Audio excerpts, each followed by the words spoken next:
The penthouse door slammed shut like a judge's gavel, and Lena Carter's life ended in that single, brutal second. She didn't scream. She wouldn't give him that. Ethan Cross stood across the marble floor, a shadow carved from Manhattan's darkest corners, and smiled like a man who'd just claimed victory. But Lena saw something else beneath that cold expression, something hungry, something dangerous. "Your father," he said softly, "took something from me. So I took you." This is a story about captivity, revenge, and the dangerous line between hate and obsession. Stay until the end, hit that like button, and comment your city so I can see how far this story travels. The black SUV had come out of nowhere. One moment, Lena was walking across the Columbia University quad, backpack slung over one shoulder, debating whether to grab coffee or just head home. The next, hands grabbed her from behind. Professional, efficient, practiced. A cloth pressed against her mouth, chemical sweetness flooding her lungs. Then nothing. When consciousness crawled back, it came with a pounding headache and the metallic taste of fear. Lena's eyes snapped open to unfamiliar darkness, her body rigid against soft leather. Moving vehicle. No windows, or blacked out. Her wrists weren't bound, which seemed almost insulting. They didn't think she was dangerous enough to restrain. That was their first mistake. She sat up slowly, testing her body for injury. Everything worked. Her phone was gone. Of course it was. And her backpack had disappeared with it. The vehicle hummed beneath her, expensive and smooth. Not a van, something high-end. The kind of car that cost more than her entire year's tuition. Lena forced herself to breathe, to think. Panic was a luxury she couldn't afford. She'd grown up around her father's world long enough to recognize the shape of this situation, even if she'd spent the last 6 years trying to escape it. Someone had taken her. Someone with resources, organization, and zero regard for consequences. The question wasn't who. There were too many possibilities in Marcus Carter's past. The question was why now, after she'd severed every connection to that man and his empire of blood money. The vehicle slowed, stopped. Footsteps approached from outside. Lena pressed herself into the corner, muscles coiled. If they opened that door expecting a terrified girl, they'd get something else entirely. The door swung open, revealing 2 men in dark suits. Behind them, the glittering teeth of Manhattan's skyline bit into a darkening sky. They were somewhere high up, very high up. "Miss Carter," one of them said, his voice flat and professional. "This way." Not a request. Lena stepped out, cataloging details. Private elevator access. Marble floors that probably cost more per square foot than most people made in a month. Security cameras in every corner, watching with digital indifference. The men flanking her weren't muscle-bound thugs. They were professionals, ex-military by the way they moved. Whoever had taken her wasn't playing games. They led her down a hallway that screamed obscene wealth, original artwork on the walls, lighting that probably required an engineering degree to install, silence so complete it felt manufactured. Everything was designed to intimidate, to remind whoever walked these halls that they existed in a different world than the one below. The doors at the end opened onto a penthouse that made Lena's breath catch despite herself. Floor-to-ceiling windows wrapped 3 walls, offering a view of Manhattan that made the city look like a jewel box scattered across black velvet. The space itself was massive, open concept, minimalist furniture that probably cost more than cars, a kitchen that looked like it had never seen actual cooking. Everything was chrome and glass and sharp edges. And in the center of all that cold perfection stood a man who matched it, Ethan Cross. Lena had never seen him in person, but she knew his face. Everyone in her father's world knew his face. He was the ghost story they told in whispered conversations, the name that made hardened criminals look over their shoulders. Marcus Carter's sworn enemy, the rival who'd been circling for years, waiting for the perfect moment to strike. Apparently he'd found it. Ethan was younger than she'd expected, mid-30s maybe, and disturbingly beautiful in the way that apex predators were beautiful. Dark hair, darker eyes, a face that could have sold cologne if it wasn't so obviously carved from something harder than bone. He wore a suit that probably cost 5 figures, fitted perfectly to a frame that suggested he was as comfortable with violence as he was with boardrooms. He studied her with the kind of focus that made Lena's skin prickle, like he could read every thought crossing her mind. "Lena Carter," he said finally. His voice was cultured, controlled. Manhattan private school layered over something rougher underneath. You're taller than your photographs suggested. And you're exactly as much of a psychopath as the rumors claim, Lena shot back. One of the guards behind her shifted, but Ethan raised a hand without looking away from her. Leave us. The guards retreated without argument, their footsteps fading down the hallway. The doors closed with a soft click that sounded too much like a cell door locking. Lena stood her ground, chin lifted, refusing to show the fear pumping through her veins. She'd learned early that men like Ethan fed on fear, used it as currency. She wouldn't give him that satisfaction. So, she said, which part of my father's operation did you want? Or is this just you being dramatic? Ethan's mouth curved into something that wasn't quite a smile. Direct. I like that. He moved to the bar, because of course there was a bar, and poured 2 glasses of something amber. Your father killed someone important to me. Did he ever mention that? My father and I don't talk. No? Ethan brought her one of the glasses. She didn't take it. 6 years of radio silence, I understand. Very admirable, cutting ties like that. Walking away from all that blood money to pursue an education, build a legitimate life. It must have felt righteous. It felt necessary. And yet, Ethan continued, setting her untouched glass on a side table, here you are. Back in the world you tried so hard to escape. I didn't come back, Lena said flatly. You dragged me here. Details. He returned to the windows silhouetted against the city lights. Your father took my brother from me 5 years ago. Put a bullet in his head over a territorial dispute that could have been negotiated. Marcus doesn't negotiate. He escalates. He eliminates. He leaves bodies in his wake. Lena's jaw tightened. She'd heard whispers about that incident, filtered through the gossip network of her father's former associates. A turf war in Brooklyn. Multiple casualties. She'd been finishing her senior year of high school, counting down the days until she could disappear into college and pretend Marcus Carter wasn't her father. I'm sorry about your brother, she said, meaning it despite everything. But that has nothing to do with me. I haven't spoken to my father in 6 years. I made sure everyone knew I wanted out. Oh, I know. Ethan turned back to her, and something in his expression made her stomach drop. That's exactly why you're here. The pieces clicked together with sickening clarity. He won't care, Lena said, hating how her voice wavered slightly. If you think you can use me as leverage against him, you don't understand Marcus Carter. I'm not his weakness. I'm his embarrassment. The daughter who rejected everything he built, who turned her back on the family business. He probably celebrated when I left. You're wrong about that. How would you know? Ethan pulled a phone from his pocket, tapped the screen, and held it up. Security camera footage? Grainy, but clear enough. Her father's brownstone in Brooklyn. The timestamp read 4 hours ago. In the video, Marcus Carter, older now, grayer, but still carrying that aura of controlled violence, was tearing apart his study. Throwing books, overturning furniture, shouting at subordinates who cowered in the doorway. Lena couldn't hear the words, but she could read the rage in every movement. He's made 17 phone calls in the last 3 hours, Ethan said. Called in favors from judges, cops, rival organizations.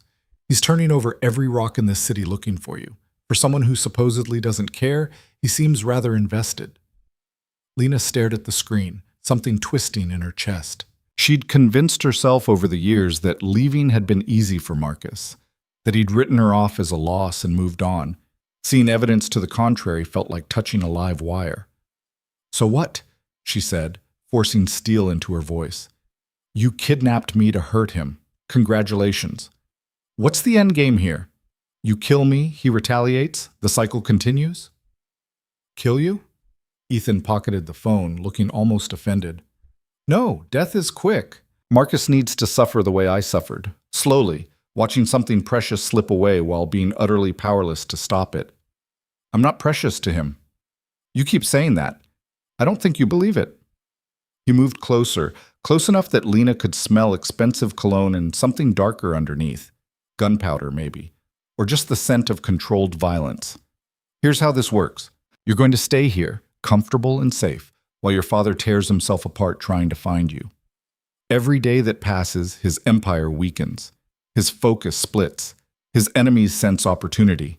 By the time I'm finished, Marcus Carter will have lost everything that matters, just like I did. And what if I refuse to be your pawn? Refuse? Ethan's laugh was cold. Look around, Lena. You're 30 floors up in a building I own, surrounded by my people, in a city where I have more reach than the mayor. You don't have the option to refuse. Lena met his eyes, saw the certainty there, and made a decision. She could collapse, could cry, could beg, all things he probably expected. Or she could show him exactly who Marcus Carter's daughter was, even if she'd spent 6 years trying to be someone else. She picked up the glass of whiskey he'd poured for her and threw the contents in his face. Ethan froze, amber liquid dripping down his perfect features, soaking into his expensive shirt. For a moment, nobody moved. Then he carefully wiped his eyes, his expression unreadable. Feel better? He asked. Not particularly, but it was worth it. To her surprise, Ethan smiled, a real smile this time, sharp-edged and genuinely amused. You know what? I think I'm going to enjoy this more than I anticipated. He pulled a handkerchief from his pocket, dabbing at his face. Your room is down the hall, second door on the left. Everything you need is already there. Clothes, toiletries, even some books I thought you might like. Columbia English major, right? I took the liberty of reviewing your academic records. How thorough of you. I'm a thorough person. He gestured toward the hallway. You'll find the penthouse is quite comfortable. Full kitchen, entertainment system, even a small library. The windows are bulletproof and don't open, for your safety, of course. There's a guard rotation, but they've been instructed not to bother you unless necessary. So it's a gilded cage. It's temporary accommodation until your father learns his lesson. How you experience it is up to you. Ethan moved past her toward his own quarters, pausing at the threshold. One more thing. Don't try to leave. Don't try to signal for help. Don't even think about doing something dramatic like smashing windows or attacking the guards. It won't work, and it will only make your stay here more unpleasant. Am I clear? Crystal. Good. Sleep well, Lena. We have plenty of time to get to know each other. He disappeared into his room, leaving Lena alone in the vast, cold penthouse. She stood there for a long moment, processing everything. Then she walked to the windows and pressed her palm against the glass, staring down at the city far below. Somewhere down there, Marcus Carter was tearing his world apart, looking for her. Somewhere down there, her life, her real life, the one she'd built from scratch, was continuing without her. And up here, she was alone with a man who'd orchestrated her kidnapping like a chess move, who spoke about revenge with the same casual tone most people used to discuss the weather. Lena's reflection stared back at her from the dark glass. 24 years old, dark hair tangled from whatever drug they'd used on her, eyes too wide and face too pale. She looked scared. She hated that. Squaring her shoulders, she turned away from the window and headed for the room Ethan had indicated. If she was going to be trapped here, she needed to understand her cage, needed to find its weaknesses, catalog its exits, learn the patterns of her captors. 6 years ago, she'd walked away from her father's world, but that didn't mean she'd forgotten everything she'd learned growing up in it. The room was, as promised, comfortable. King-sized bed with expensive linens, a walk-in closet already stocked with clothes in her size, which should have been creepy but mostly just felt efficient. Private bathroom with a shower that probably had better water pressure than her entire apartment building. Books on the nightstand, a mix of contemporary fiction and poetry collections. Ethan Cross had done his homework. Lena sat on the edge of the bed, suddenly exhausted. The adrenaline that had kept her sharp was fading, leaving behind a hollow ache. She should be planning, scheming, figuring out an escape route. Instead, she found herself wondering what Marcus Carter was doing right now. If he really was tearing his empire apart looking for her, or if Ethan had fabricated that to make his revenge more satisfying. It didn't matter, couldn't matter. What mattered was getting out of here alive and intact. A soft knock interrupted her thoughts. Before she could respond, the door opened to reveal a woman in her 50s, neatly dressed in what looked like a housekeeper's uniform. "Miss Carter," the woman said with a slight accent. Eastern European, maybe. "I'm Maria. Mister. Cross asked me to check if you needed anything. Dinner will be ready in an hour, if you'd like to eat." "I'm not hungry." "You should eat anyway. It's been a difficult day." Maria's expression was kind but firm. "I'll bring you something light. And if you need anything at all during your stay, please let me know. I'm here to help." She left before Lena could argue, closing the door gently behind her. Lena lay back on the bed, staring at the ceiling. She'd been kidnapped by a crime lord seeking revenge against her estranged father, and now his housekeeper was offering her comfort food like this was a bed and breakfast. The absurdity of it almost made her laugh. Almost. The first 3 days passed in a strange, suspended reality. Lena barely saw Ethan. He was apparently busy running his criminal empire, which left her alone in the penthouse with Maria and the rotating cast of stone-faced guards. She tested the boundaries carefully, tried the doors, locked from the outside, examined the windows, definitely bulletproof, definitely sealed, attempted to engage the guards in conversation. They ignored her completely. The penthouse itself was a study in contradictions. Luxurious but cold. Spacious but claustrophobic. Everything she could want except the one thing that mattered: freedom. Maria brought her meals 3 times a day, always asking if she needed anything, always treating her like a guest rather than a prisoner. Lena couldn't decide if that made it better or worse. On the 4th day, Ethan joined her for breakfast.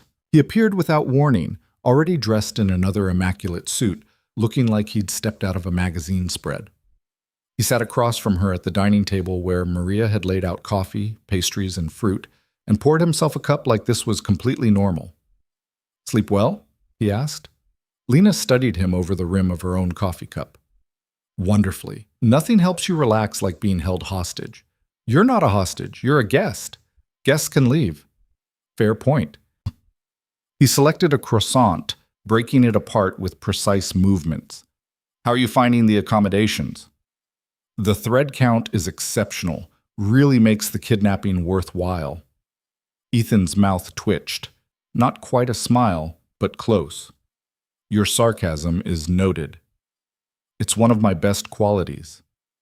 They ate in silence for a moment.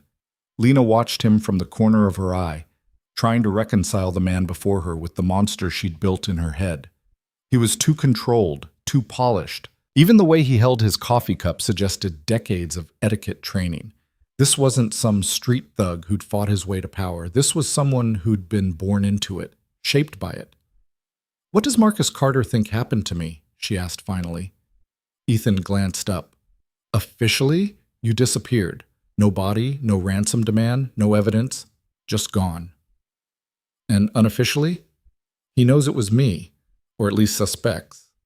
He sipped his coffee. "I made sure certain details would point in my direction, but nothing concrete enough to act on. He's trapped in uncertainty, which is exactly where I want him." "You're a real piece of work, you know that?" "I've been called worse." He set down his cup, regarding her with that unsettling focus. "You're handling this better than I expected. Most people in your situation would have broken down by now." "Maybe I'm not most people." "No," Ethan said slowly. "You're definitely not." Something in his tone made Lena's skin prickle. She stood abruptly, carrying her plate to the kitchen, even though Maria would probably scold her for it later. She needed distance, needed to not be under that intense scrutiny. "Why are you really here?" she asked, keeping her back to him. "You haven't spoken to me in 4 days. Now suddenly you want to have breakfast like we're old friends?" "I wanted to see how you were adjusting." "Adjusting?" Lena spun around. "I'm not adjusting. I'm surviving. There's a difference." Ethan stood, moving toward her with that predatory grace she was starting to recognize. He stopped a few feet away, close enough to be intimidating, but not quite threatening. "You remind me of someone," he said quietly. "Who?" "My brother, David." His expression flickered, something raw breaking through the controlled surface before he locked it down again. He was stubborn too, refused to break even when breaking would have been easier. "It got him killed." "Sounds like we would have gotten along." "You would have." Ethan's jaw tightened. He was the good one, the one who still believed we could build something legitimate. He wanted out of this life, wanted to use our resources to go clean. I told him he was naive. Maybe he was just hopeful. Hope doesn't stop bullets. The words came out harsh, bitten off. Your father put 3 in his chest over a warehouse worth of stolen electronics. Didn't even do it himself, sent his lieutenant like David wasn't worth his personal attention. Lena felt something twist in her chest.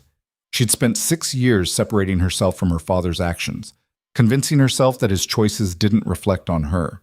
But standing here, seeing the raw grief in Ethan Cross's eyes, she couldn't pretend his victims were just abstract concepts. "I'm sorry," she said again, meaning it more than before. "I know it doesn't change anything, but I am. My father is a monster. That's why I left. And yet you carry his name. For now, I was planning to change it legally once I graduated, start completely fresh." She laughed bitterly. "Guess that's not happening anymore." "Guess not." They stood there separated by a few feet in an ocean of complicated history. Lena had expected rage from him, had braced herself for violence or cruelty. Instead, she was getting this, a man who was clearly suffering, who'd built an elaborate revenge plot because he didn't know what else to do with his grief. It didn't excuse what he'd done to her, but it made him human in a way that was deeply inconvenient. "What happens when this is over?" she asked. "When my father has suffered enough by your standards? Do you just let me go?" Ethan's expression was unreadable. "I haven't decided yet." "That's not comforting." "It wasn't meant to be." He moved past her toward his office. "Enjoy your breakfast, Lena. I have work to attend to." He left her standing in the kitchen, more confused than before. A week passed. Then 2. Lena fell into a routine because the alternative was madness. She read the books Ethan had provided, discovering he had frustratingly good taste. She worked out in the penthouse's small gym, pushing her body until exhaustion crowded out thought. She learned Maria's schedule, the guard's shift changes, the layout of every room she had access to. And she fought with Ethan. It started small, sarcastic comments during forced meals together, pointed questions about his business, challenges to his justifications for keeping her here. But it escalated quickly into full verbal warfare. Ethan seemed to enjoy it, pushing back with equal force, matching her wit for wit. "You can't keep me here forever," she said one evening, 3 weeks into her captivity. They were in the living room, Ethan reviewing documents while she pretended to read. It was becoming a pattern. Him working, her existing in the same space, both of them hyper-aware of the other. "I don't plan to keep you forever," he replied without looking up. "Just long enough." "Long enough for what?" "For my father to what, exactly?" "Apologize? Bring your brother back to life?" Now he did look up, his dark eyes sharp. "Long enough for him to understand what he took from me." "He already knows. You think Marcus Carter doesn't remember every person he's killed?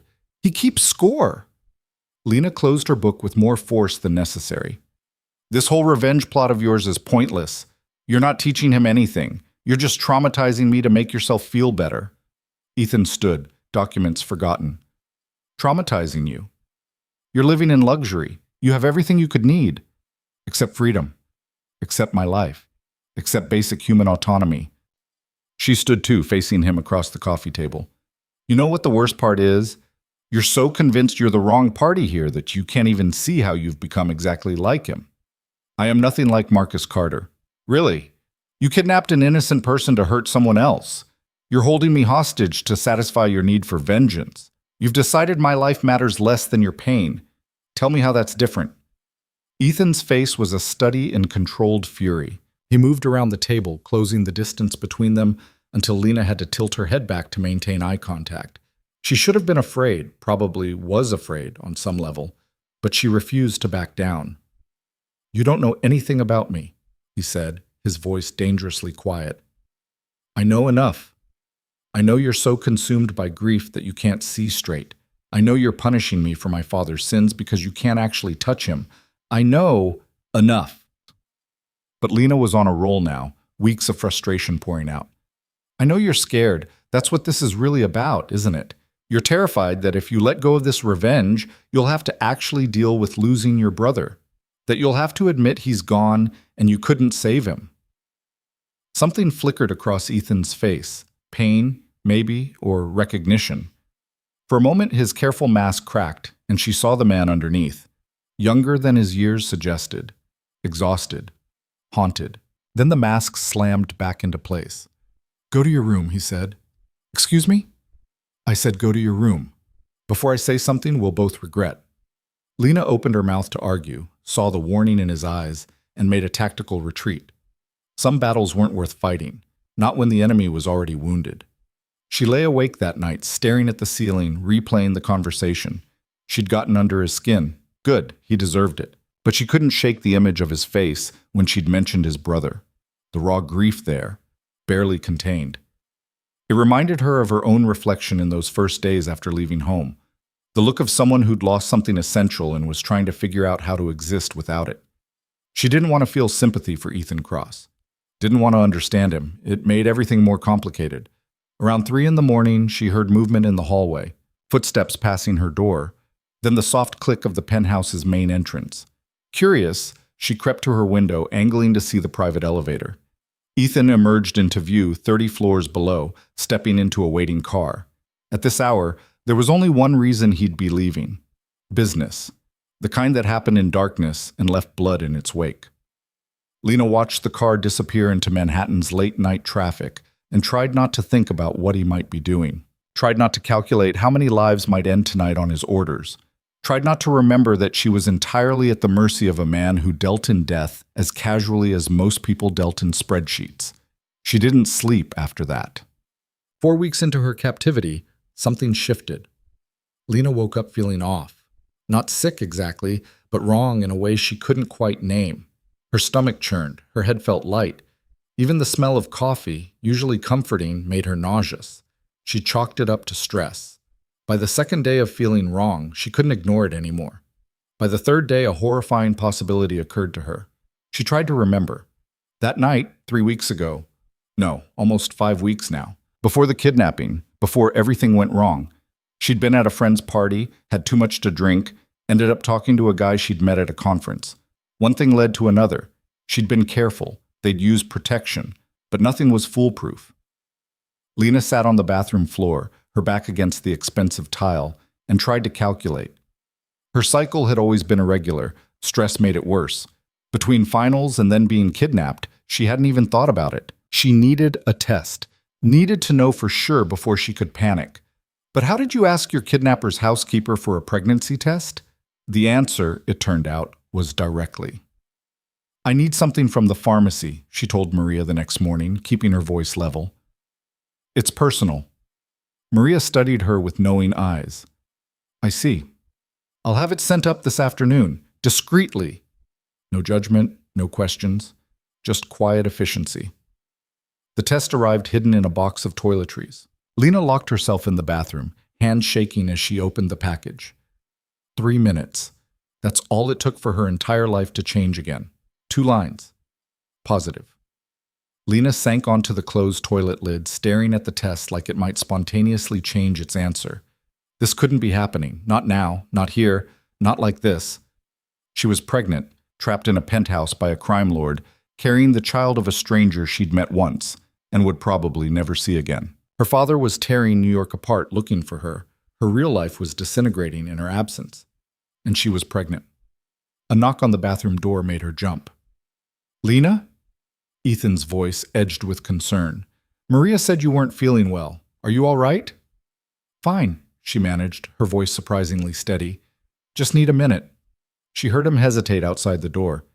If you need a doctor, I said I'm fine. Another pause, then his footsteps retreating. Lena wrapped the test in tissue paper and shoved it to the bottom of the bathroom trash, then splashed cold water on her face. Her reflection looked pale, shocked, younger than her 24 years. She couldn't tell him, couldn't tell anyone. A pregnancy made her vulnerable, made her a complication rather than just a pawn. It changed the entire equation of her captivity. And more importantly, it gave Ethan potential leverage over her that went beyond just her father's feelings. No. She would hide it, at least until she figured out what to do. The nausea made that difficult. Morning sickness, which was a misnomer because it lasted all day, hit her hard. She learned to keep crackers by her bed, to avoid strong smells, to time her meals carefully.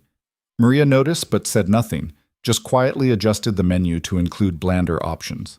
Ethan noticed too. You're not eating, he observed one evening. I'm eating fine. Sit. You push food around your plate for 20 minutes. That's not eating. He set down his fork, studying her. If you're sick, I can bring in a doctor. A real one, not someone off the books. I don't need a doctor. She searched for a plausible excuse. I think I'm getting a cold.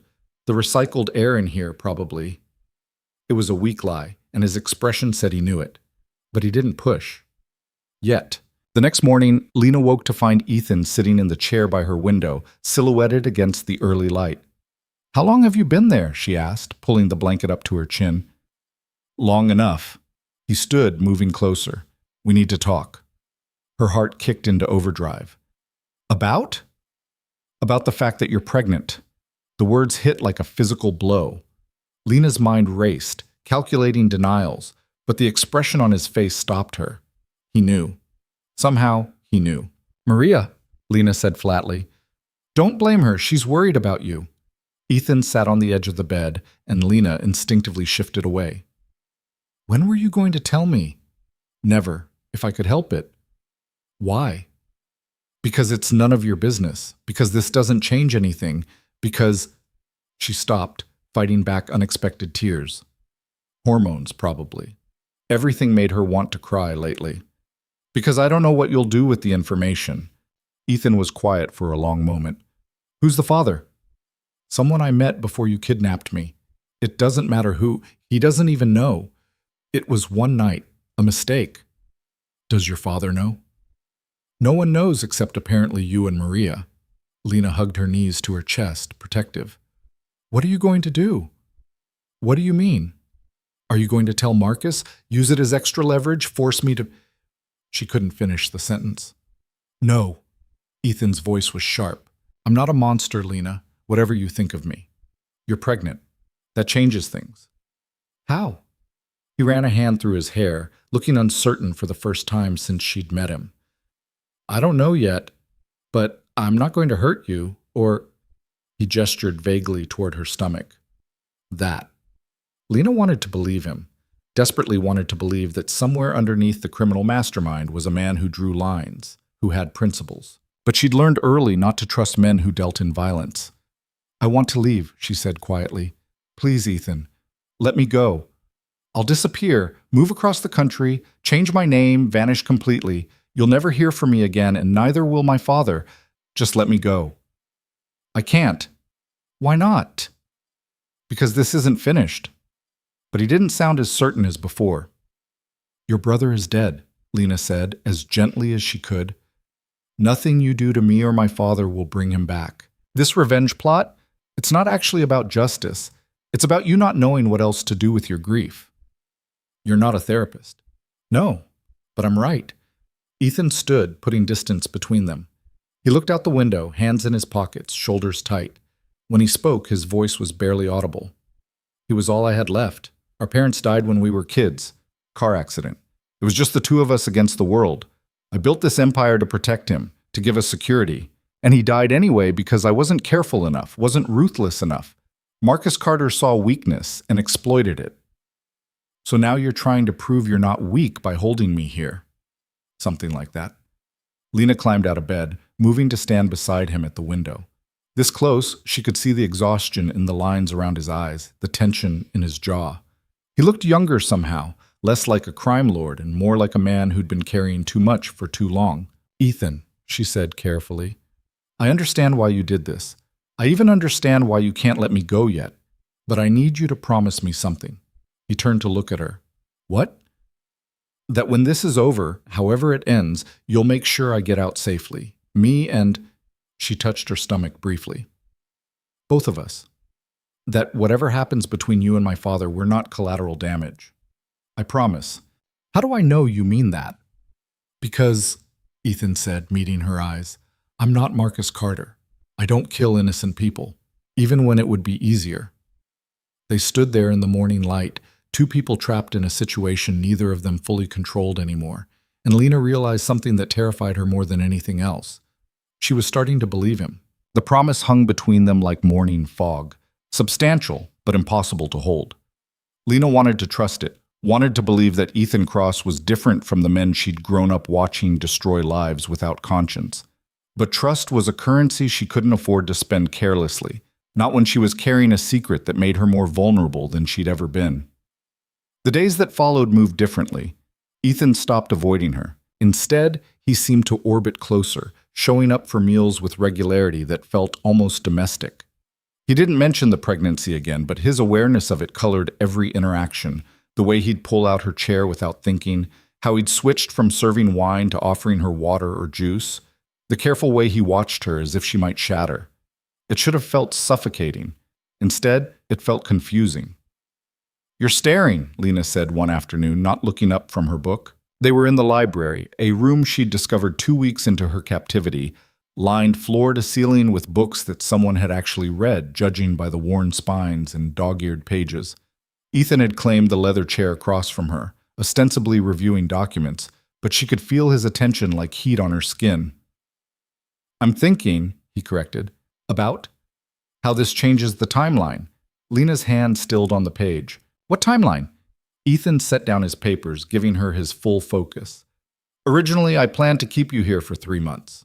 Long enough for your father to exhaust every resource, alienate his allies, show weakness to his enemies. Then I'd let you go, anonymously, safely, and watch his empire crumble from the foundation I'd already undermined." Sounds thorough. "It was meant to be." He leaned forward, elbows on his knees. "But that was before I knew you were pregnant. You'll start showing soon. You'll need proper medical care, not just whatever Maria can arrange discreetly. Prenatal vitamins, ultrasounds, all of it." "So you're going to let me go?" Hope flared in her chest, dangerous and bright. "I didn't say that." Ethan's expression was unreadable. "I'm saying I need to adjust the plan, make sure you're taken care of properly while still achieving my objectives." "Your objectives?" Lena repeated, closing her book with deliberate care. "You mean destroying my father?" "Yes." "And you think you can do both? Keep me healthy and happy while using me as a weapon against him?" "I don't need you happy. I just need you alive and unharmed." The clinical way he said it made something twist in Lena's stomach. She stood, suddenly needing distance, and moved to the window. The city sprawled below, indifferent to the small dramas playing out in its towers. Somewhere down there, Marcus Carter was hunting for her. Somewhere else, her life was becoming a memory in the minds of her friends, her professors, everyone who'd known her as something other than a pawn in someone else's game. "I had plans," she said quietly. "Graduate this spring with honors. Apply to MFA programs, Iowa, Michigan, maybe Columbia's writing program. I wanted to write, Ethan, tell stories, create something that mattered. And now I'm going to be a single mother with a semester of unfinished coursework and a father who's a crime lord. You've destroyed every future I was building." She heard him stand, felt him approach. He stopped just behind her, close enough that she could feel his presence, but not touching. "I know," he said, and there was something in his voice that sounded almost like regret. "For what it's worth, I am sorry about that. But not sorry enough to let me go." "No." Lena turned to face him. This close, she could see the details she'd been trying to ignore. The scar along his jawline, barely visible. The way his eyes weren't purely dark, but had flecks of amber in certain light. The tiredness that never quite left his face, no matter how well he dressed it up with expensive suits and controlled expressions. "What happened to you?" she asked. "To make you like this?" "I told you. My parents died. My brother died. This is what's left." "No." She shook her head. "That's what happened to you. I'm asking what you did to yourself. Because there's a difference between grief and whatever this is. The systematic, calculated vengeance. It's not about missing your brother. It's about punishing yourself for not being able to save him." Ethan's jaw tightened. "You don't know what you're talking about. Don't I? You think I don't recognize self-destruction when I see it? I spent 18 years watching my mother drink herself numb because she couldn't face what she'd married into. Watched her slowly disappear into bottles and prescription pills until there was nothing left but a ghost in expensive clothes." Lena's voice cracked despite her best efforts. "She died when I was 16. Heart failure, officially. But really, she just gave up. And my father? He didn't even slow down. Buried her on a Tuesday and had a business meeting that Thursday." Something shifted in Ethan's expression. "I didn't know about your mother." "Why would you? It's not like it made the papers. Crime lord's wife dies of natural causes. Not exactly headline news." She wiped at her eyes, angry at the tears. "My point is, I know what it looks like when someone chooses destruction over healing. And you're doing the same thing my mother did, just with other people's lives instead of your own." "That's not..." It is, Lena interrupted. You're so focused on making my father suffer that you can't see you're suffering more. Every day you keep me here, every move you make in this revenge plot, you're just reinforcing your own pain. Your brother would probably hate this. Don't, Ethan said sharply. Don't tell me what David would want. You never knew him. You're right, I didn't. But I know what it's like to love someone and lose them. And I know that the dead don't want us to destroy ourselves in their memory. They just want us to survive them. The silence stretched between them, heavy with things neither of them wanted to say. Finally, Ethan stepped back, putting professional distance between them again. The doctor will be here tomorrow, he said, his voice carefully neutral. He's discreet, expensive, and very good at his job. He'll examine you, make sure everything is progressing normally, set up whatever care you need going forward. And if I refuse, then I'll have him sedate you and examine you anyway. Ethan met her eyes. I meant what I said. I'm not going to let anything happen to you or the baby, even if I have to protect you from your own stubbornness. He left before she could respond, his footsteps echoing down the hallway. Lena sank back into her chair, emotionally exhausted. She'd gotten under his skin again, could see it in the way he'd flinched when she mentioned his brother, the crack in his controlled facade.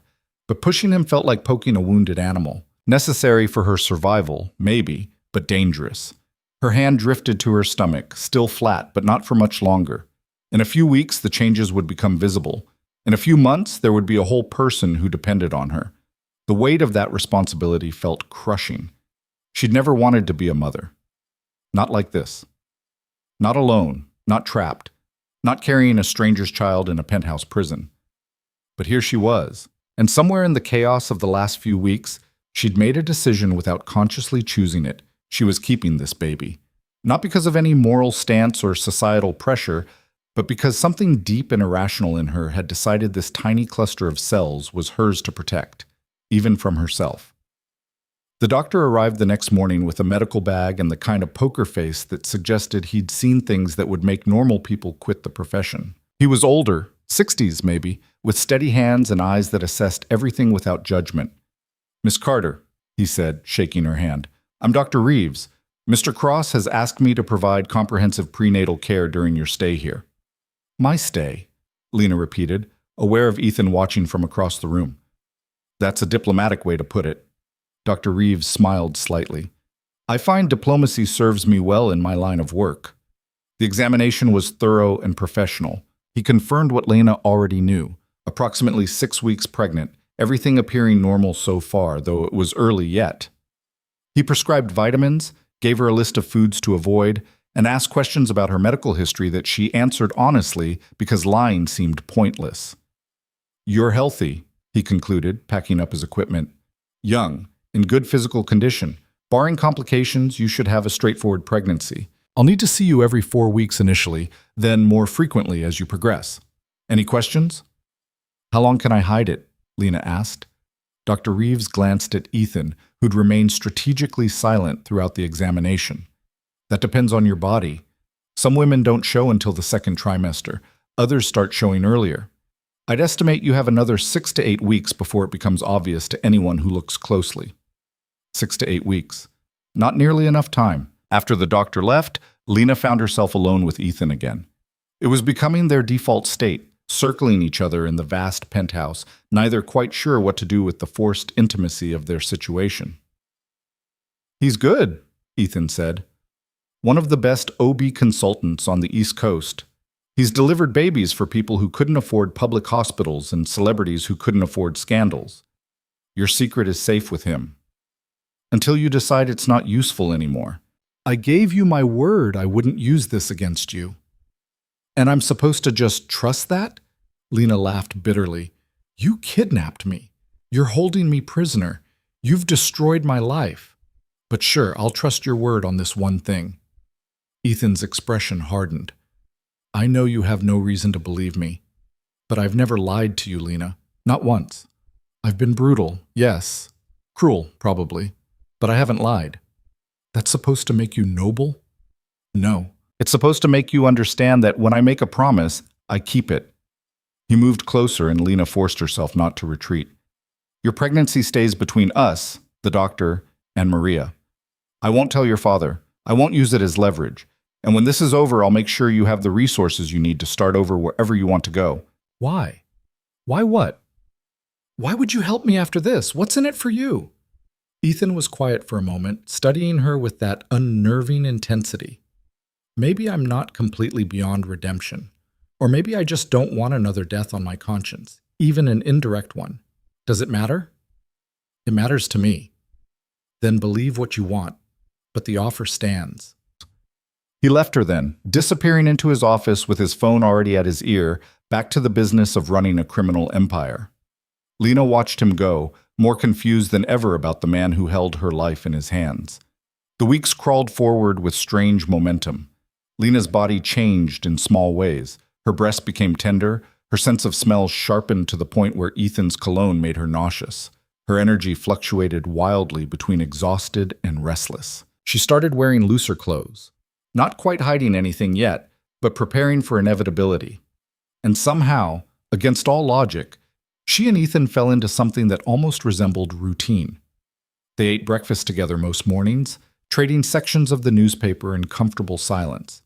He'd started asking her opinion on things, books, current events, business strategies that didn't involve criminal activity. She'd started answering honestly instead of with sarcasm, and was surprised to discover he actually listened. "You should have been a literature professor," he said one evening over dinner. They were eating Maria's exceptional pasta, and Lena had just finished explaining why The Great Gatsby was fundamentally about the impossibility of escaping your past, regardless of how much money you threw at the problem. "Why do you say that?" she asked. "Because you light up when you talk about books." "Really light up? Like you're revealing secrets the rest of us are too blind to see." Ethan set down his fork. "It's the only time you look genuinely happy here." "That's because books are the only thing here that can't hurt me." "Fair enough." He paused. "For what it's worth, you would have been brilliant at it. Teaching, I mean. You have that quality, the ability to make people care about things they didn't know mattered." The compliment caught her off guard. "Thank you." "Don't sound so surprised. I can appreciate talent when I see it, even if I'm currently standing in the way of you pursuing it. At least you're self-aware about being a hypocrite." Ethan smiled, a real smile, the kind that crinkled the corners of his eyes and made him look years younger. "One of my few redeeming qualities." These moments were dangerous, Lena realized. These glimpses of the man Ethan might have been in another life, without the grief and violence that had shaped him. They made her forget, briefly, that she was his prisoner. Made her want to believe that maybe, somehow, this situation could resolve into something other than tragedy. But then she'd catch sight of one of the guards, or notice the locked doors, or wake up from a dream about freedom only to find herself still trapped, and reality would slam back into place. She was pregnant, held captive by a man seeking revenge against her father, and every moment of normalcy was just another layer of her Stockholm Syndrome developing. She couldn't afford to forget that, even when it became increasingly difficult to remember.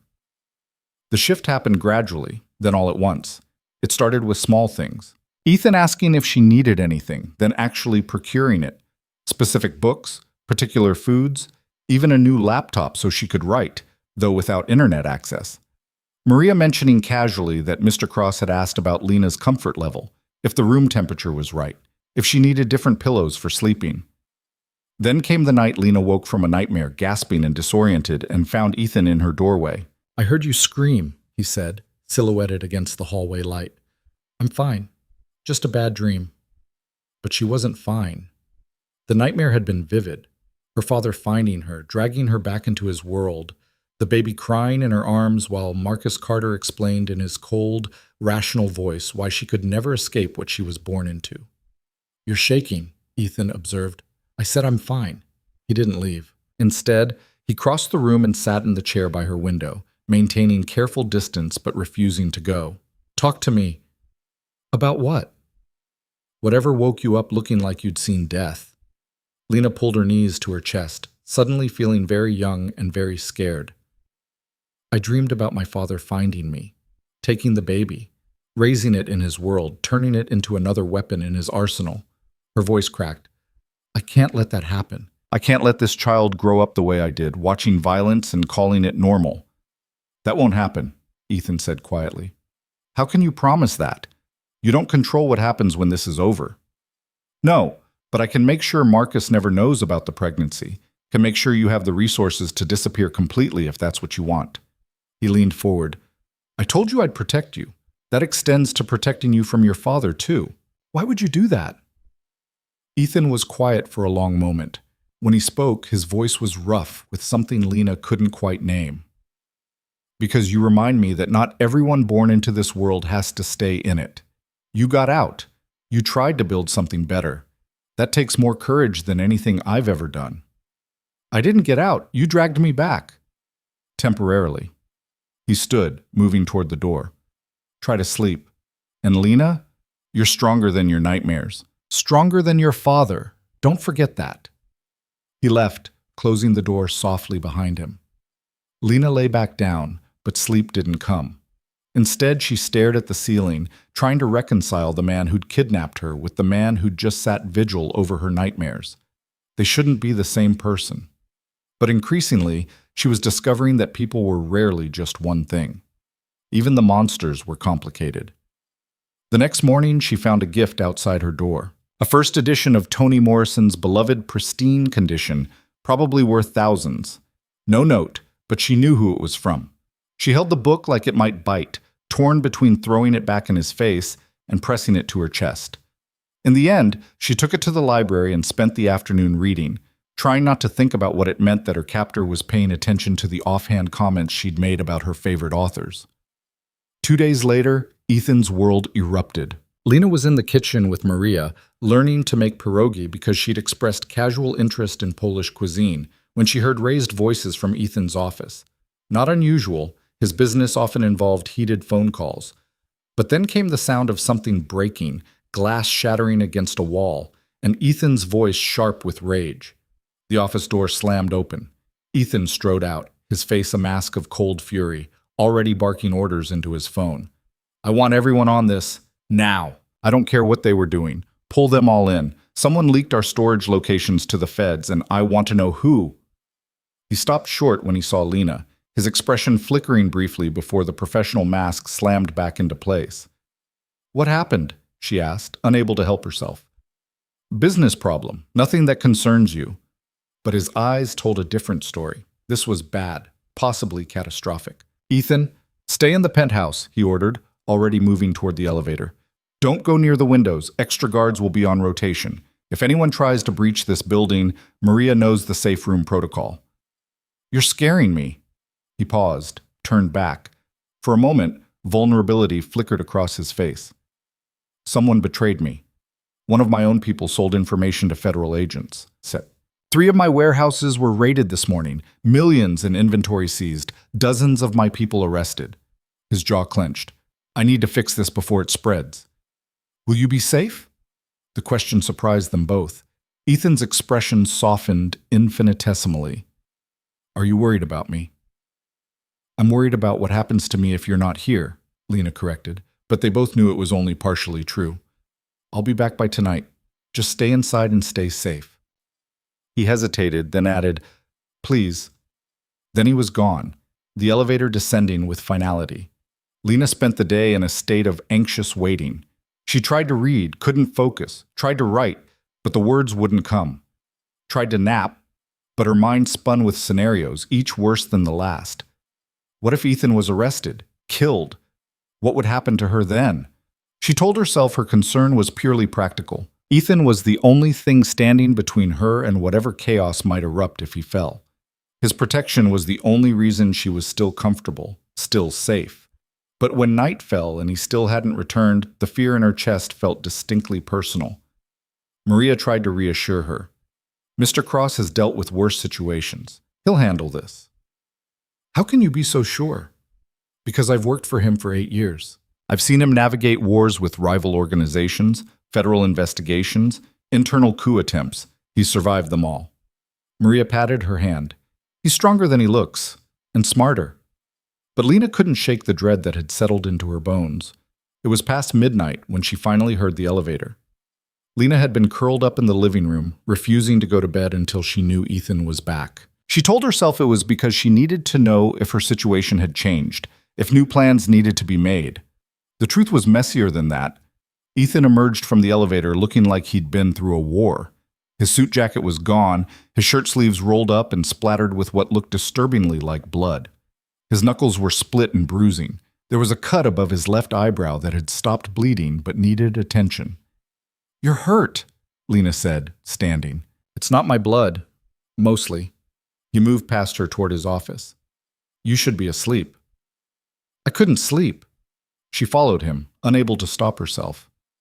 "What happened?" "I found the leak. Dealt with it." "Dealt with it how?" Ethan poured himself 3 fingers of whiskey, downed it in one swallow, then poured another. "How do you think?" The casual way he said it made Lena's stomach turn. This was who he really was. Not the man who bought her first edition books or sat with her nightmares, but the one who solved problems with violence and spoke about murder like it was paperwork. "You killed him," she said flatly. "He betrayed 30 of my people to federal custody, sold information that could have gotten them killed in prison. Yes, I killed him." Ethan met her eyes, no apology in his expression. "This is my world, Lena. This is what it looks like when the pretty facade cracks." "I know what your world looks like. I grew up in it, remember?" "Then you know why I'm not sorry." They stood there, the gulf between them suddenly vast again. Lena wanted to rage at him, to call him a monster, to remind herself why she couldn't let these moments of humanity fool her. But she was also exhausted, pregnant, scared, and inexplicably relieved that he was alive. "Let me clean those cuts," she heard herself say. Ethan looked surprised. "You don't have to." "I know I don't have to, but infection is a thing, and you look like you went 10 rounds with a cheese grater." She gestured toward the bathroom. "Sit down before you fall down." For once, he didn't argue. Lena found the first aid kit in the bathroom cabinet, her hands steadier than they should have been given the circumstances. Ethan sat on the edge of the massive bathtub, watching her gather supplies with an expression she couldn't quite read. The overhead lighting was harsh, unforgiving. It highlighted every shadow under his eyes, every line of exhaustion carved into his face. "This is going to sting," she warned, dampening a cloth with antiseptic. "I've had worse." She didn't doubt it. Up close, she could see other scars she'd never noticed. A thin line along his collarbone, visible where his shirt had come unbuttoned, what looked like a bullet wound on his left shoulder, old and puckered. His body was a map of violence survived, and she was about to add to it. The cloth touched the cut above his eyebrow, and Ethan hissed slightly, but didn't pull away. Lena worked carefully, cleaning the wound with a gentleness that surprised her. His blood stained the white cloth rust red, and she tried not to think about whose blood covered his shirt, whose life had ended tonight on his orders. "You don't have to do this," Ethan said quietly. "You already said that." "I mean it. I'm not your responsibility." "No," Lena agreed, moving to his split knuckles. "But apparently I'm yours, whether I like it or not. So maybe this is just evening the scales." His right hand was worse than the left. 2 knuckles split deep enough that they'd need butterfly bandages. She cleaned each wound methodically, trying to ignore how warm his skin felt under her fingers, how his breathing changed slightly when she touched a particularly tender spot. "Who was he?" she asked. "The person you killed tonight." Ethan was quiet long enough that she thought he wouldn't answer. Then, "Vincent Russo, one of my lieutenants. I brought him up from nothing, gave him opportunities, trusted him with operational details most people never see." His jaw clenched. "He sold me out for $200,000 and immunity for his cousin who got caught up in an unrelated case." "That's it? 200,000? That's it. 10 years of loyalty, gone for the price of a decent car." Ethan's voice was flat, drained of emotion. "The feds offered him witness protection. He was going to disappear, start over somewhere with a new name and a clean slate. Instead, he's in the East River with his betrayal carved into his chest." Lena's hand stilled. "You're telling me this why?" "Because you should know exactly who I am. What I'm capable of." He caught her wrist, not roughly but firmly, making her look at him. "You're standing here taking care of me like I'm worth saving, and I need you to understand that I'm not. I'm the monster in your nightmares, Lena.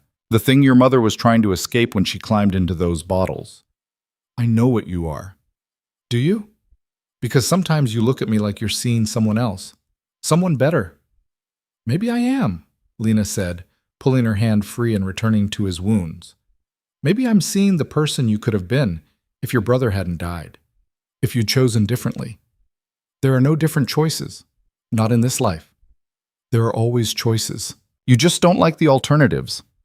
She applied butterfly bandages to his knuckles with practiced efficiency, a skill learned from patching up her father's men when she was too young to know better, back when she still thought Marcus Carter's world could be redeemed with enough love and willful blindness. My mother used to do this, Lena said, more to fill the silence than anything. Patch up my father's people after they'd been in fights. She'd sit them down in our kitchen, clean their wounds, send them back out into the night. I never understood it, why she'd help the people who were destroying our family. But now I think maybe she was just trying to convince herself they were human, that if they could bleed, they could also choose not to make others bleed. Did it work? No, she still drank herself to death, and they still destroyed everything they touched. Lena met his eyes. But maybe she was asking the wrong question. Maybe it's not about whether they're human, maybe it's about whether we are. Whether we stay human even when surrounded by monsters. And you think you can stay human here? With me? I don't know yet. She pressed the last bandage into place. But I'm going to try. Ethan caught her hand again, this time holding it gently against his damaged knuckles. You terrify me. Good. You terrify me too.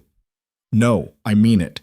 You terrify me because I'm starting to care whether you hate me, starting to want to be the person you see sometimes instead of the one I actually am. His thumb traced her wrist, finding her pulse. That's dangerous. For both of us.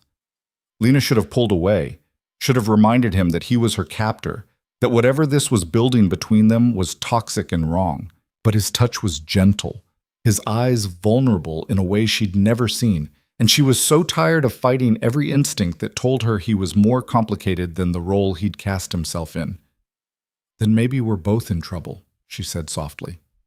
The moment stretched between them, charged with possibility and danger in equal measure. Then Ethan released her hand and stood, putting distance between them with what looked like physical effort. Get some sleep, he said, his voice rough. Tomorrow I need to deal with the fallout from tonight. It's going to get messy. Messier than murder? Much messier. The feds are going to push harder now that they got a taste. My enemies are going to see opportunity. And your father... He stopped, something flickering across his face. What about my father? He's getting desperate, making reckless moves, calling in favors he shouldn't spend. Someone's going to notice the pattern, figure out I'm behind his distraction. Ethan moved to the doorway. Which means the timeline is accelerating whether I want it to or not. What does that mean for me? I don't know yet, but I promise you'll be the first to know when I figure it out.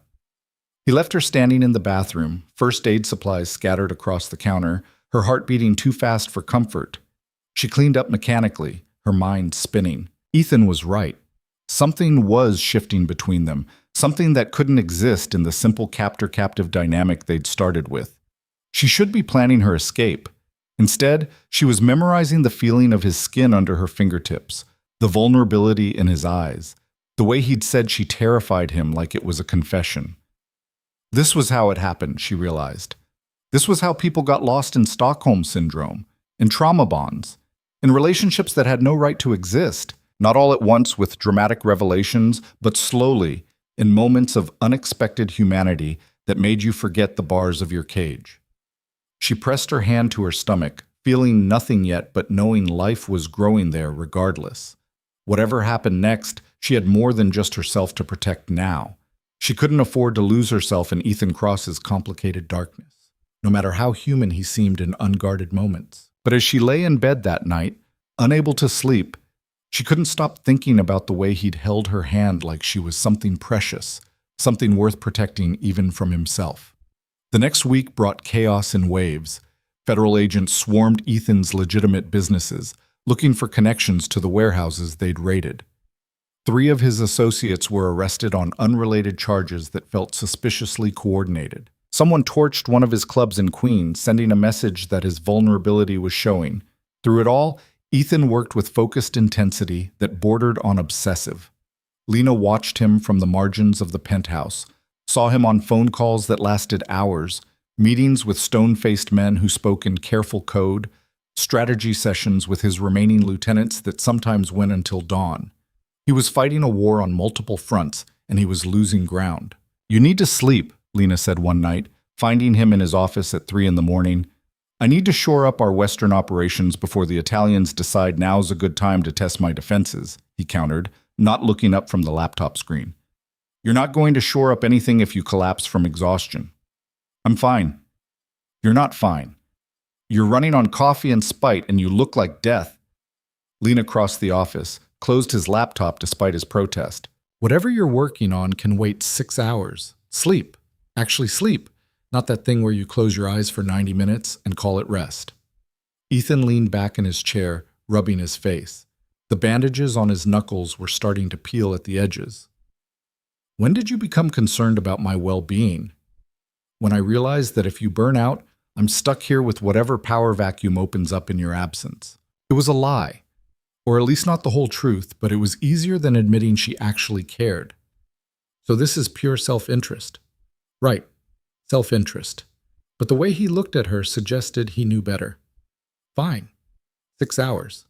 But if the Morellis make a move while I'm sleeping, then Maria will wake you, and you'll deal with it.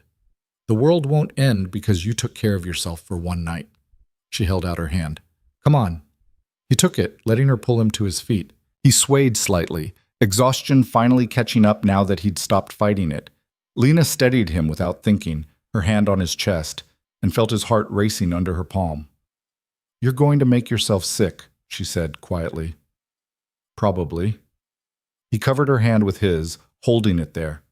"But I don't have the luxury of slowing down.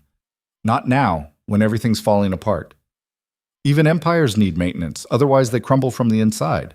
Is that your professional opinion as a literature major?" "It's my observation as someone who watched her father's organization eat itself alive from internal rot." Lena stepped back, breaking contact. "Go to bed, Ethan. The war will still be there in the morning." He went, too tired to argue further.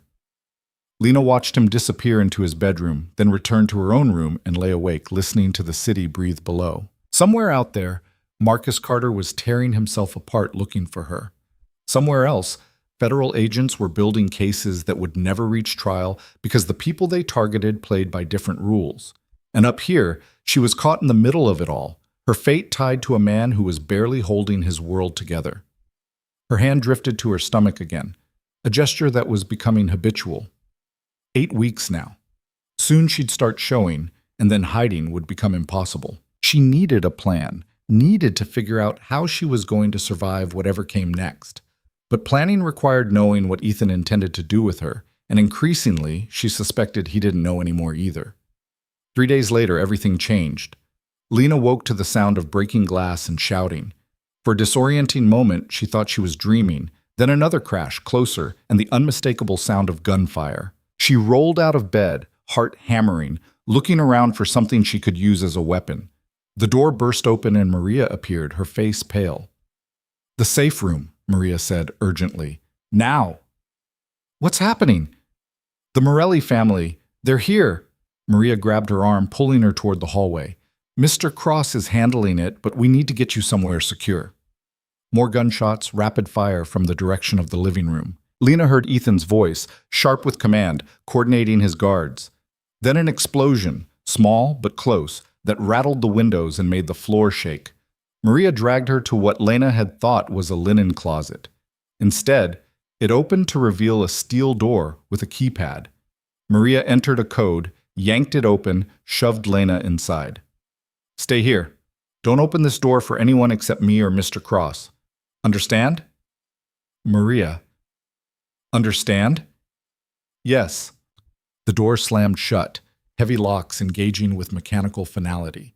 Lena was alone in darkness, her breathing loud in the enclosed space. She felt along the wall, found a light switch, and illuminated a room about 10 feet square. Shelves stocked with water and non-perishable food. A first aid kit. A phone with a direct line to, she checked, 911, and what was probably Ethan's personal cell. A safe room. An actual, honest-to-God panic room in the middle of a Manhattan penthouse. Outside, the sounds of violence continued. Gunfire, shouting, something heavy crashing into something else. Lena pressed her ear to the door, trying to make sense of the chaos, her imagination supplying horrifying details her hearing couldn't confirm. What if Ethan was hurt? What if the attackers breached the penthouse completely? What if they found this room? What if she never got out? Her breath came faster, panic clawing at her throat. She forced herself to sit, to breathe slowly, to count backwards from 100 like her therapist had taught her years ago when the anxiety attacks started. The baby. She had to stay calm for the baby. Stress was bad for development. She'd read that in one of the pregnancy books Dr. Reeves had provided. The absurdity of worrying about fetal development while people were actively shooting at each other almost made her laugh. Almost. Time became strange in the safe room. Could have been 20 minutes, could have been 2 hours. The sounds outside eventually faded to silence, which was somehow worse than the violence. Silence meant it was over, but not which side had won. Then a knock on the door. 3 short, 2 long, 3 short. Some kind of code. Lena, Ethan's voice strained. It's me. Open the door. She scrambled to the keypad, realized she didn't know the code from this side. I don't know how. Green button, bottom right. She found it, pressed it. The locks disengaged with a heavy clunk. The door swung open to reveal Ethan, alive but bloodied. His shirt was torn, revealing a fresh wound on his left side that was bleeding steadily. His face was spattered with blood, his own or someone else's, impossible to tell. Are you hurt? He asked immediately. No, I'm fine. You're bleeding. Flesh wound. I've had worse. But he swayed as he said it, and Lena caught him before he could fall. Jesus, Ethan. She maneuvered him toward the penthouse proper, supporting more of his weight than she should have been able to manage. Adrenaline, probably. What happened? Morellis thought I was weak enough to take. They were wrong. He grimaced as she lowered him onto the couch. Most of them won't make that mistake again. Most of them? We took prisoners, 2 of them. They're currently secured in the building and being questioned about who sent them. His hand pressed against his side, blood seeping between his fingers. It wasn't just a random attack. Someone gave them intel, my schedule, the guard rotation, access codes. We have another leak. Lena grabbed towels from the bathroom, pressing them against his wound. The bleeding was steady but not arterial. Good. Probably. Her medical knowledge was limited to what she'd picked up from TV and her mother's amateur nursing of her father's people. You need a hospital. Can't. Too many questions. He caught her hand. Dr. Reeves, call him. Number's in my phone. She found his phone, miraculously undamaged despite the chaos, and made the call. Dr. Reeves answered on the second ring, unsurprised by the emergency, and promised to arrive within the hour. Meanwhile, Lena did what she could to keep Ethan conscious and the bleeding controlled. The penthouse was a disaster, bullet holes in the walls, shattered glass everywhere. Furniture overturned. 2 bodies covered with sheets near the entrance. Ethan's guards, she assumed, though she didn't ask. The windows had held despite everything, testament to whatever bulletproof material they were made from. Maria appeared from somewhere, miraculously unharmed, and took over managing the cleanup while Lena focused on Ethan. His color was getting worse, his skin clammy. The towels were soaked through, and she grabbed more, pressing harder, trying to remember if you were supposed to elevate wounds or keep them flat.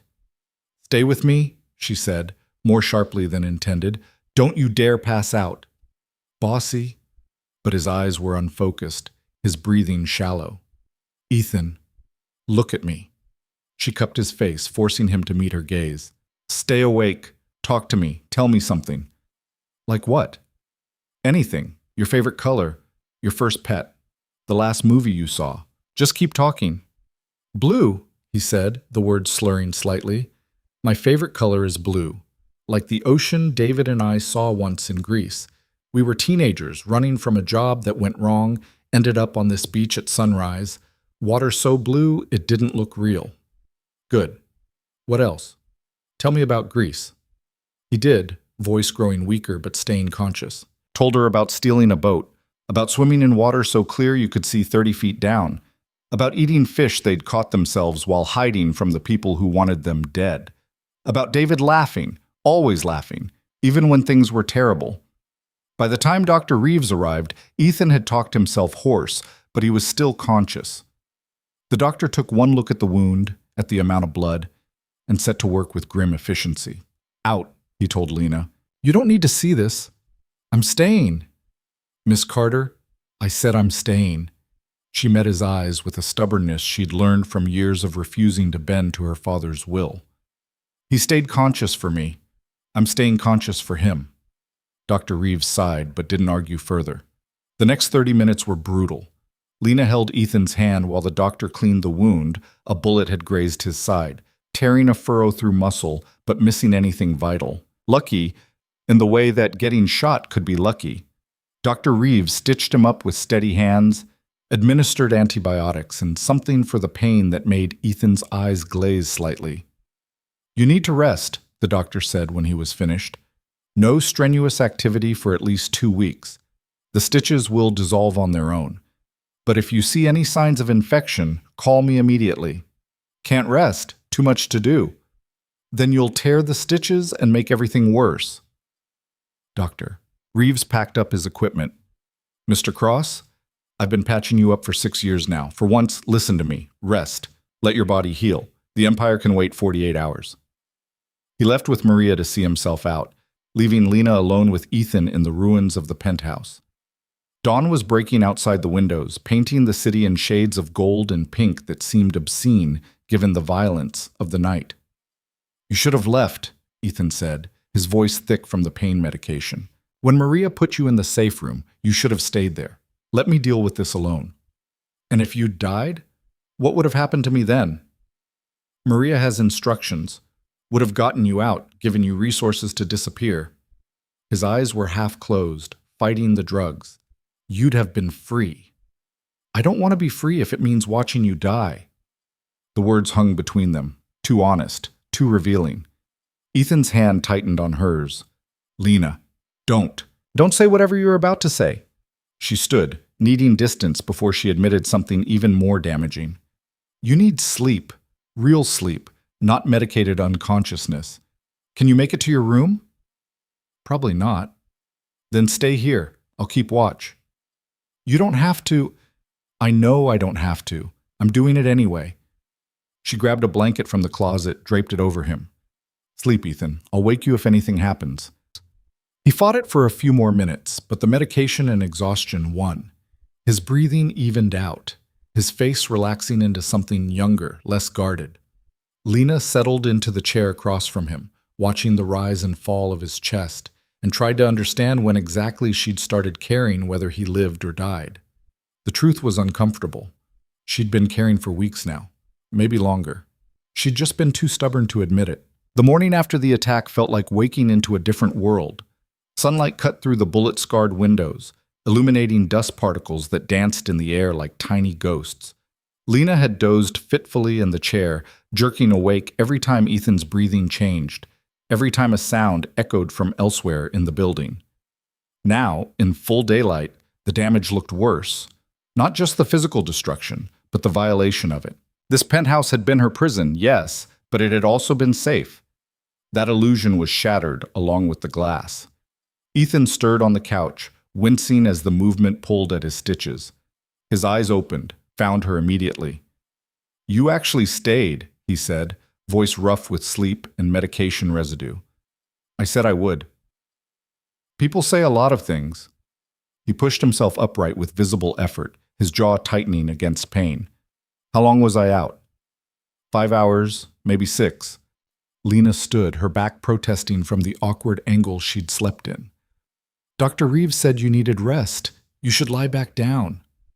Can't. Need to debrief my people, figure out who the second leak is, coordinate repairs. He tried to stand, made it halfway before his legs buckled. Lena caught him, supporting his weight as she had the night before. What you need to do is not rip your stitches open like an idiot. Sit down. I don't have time. Make time. She maneuvered him back to the couch, more forcefully than necessary. Your empire survived one night without you. It'll survive a few more hours while you heal enough to function. Ethan looked like he wanted to argue, but the pain won. He sank back into the cushions, breathing carefully. I'm not used to people telling me what to do. Get used to it, at least until those stitches hold. She went to the kitchen, stepping around broken glass, and returned with water and the pain medication Dr. Reeves had left. "Take these." He did, watching her with an expression she couldn't quite read. "You're different this morning." "How?" "Less afraid of me, more willing to push back. Maybe I realized that if you were going to hurt me, you would have done it already." Lena sat on the coffee table, close enough to monitor him but maintaining some distance. "Or maybe watching you nearly bleed out made me stop caring about the power dynamic. Hard to be intimidated by someone you've seen unconscious and vulnerable. That's usually when people are most dangerous, when they're wounded and cornered. Are you dangerous right now?" Ethan was quiet for a moment, studying her. "Not to you, never to you." The words landed between them with unexpected weight. Lena felt something shift in her chest, a crack in the walls she'd been maintaining between captor and captive, between enemy and what? She didn't have a word for what Ethan was becoming. "The baby," Ethan said suddenly. "Last night, during the attack. Is everything—" "We're fine." Her hand moved to her stomach, protective. Dr. Reeves checked. "No complications. Stress isn't ideal, but the pregnancy is still progressing normally." A relief flickered across his face, quickly hidden, but not quickly enough. "Good. That's good." "Why do you care?" "What do you mean?" "About the baby. About me." Lena leaned forward, needing to understand. "You kidnapped me for revenge. You've kept me here for 2 months now, but you've also protected me, bought me books, made sure I had medical care, risked your life last night to keep me safe. Those things don't fit together. So, which is it? Am I your prisoner or something else?" Ethan was quiet for so long she thought he wouldn't answer. When he finally spoke, his voice was low, almost hesitant. "I don't know anymore. You were supposed to be simple, a tool, a means to an end.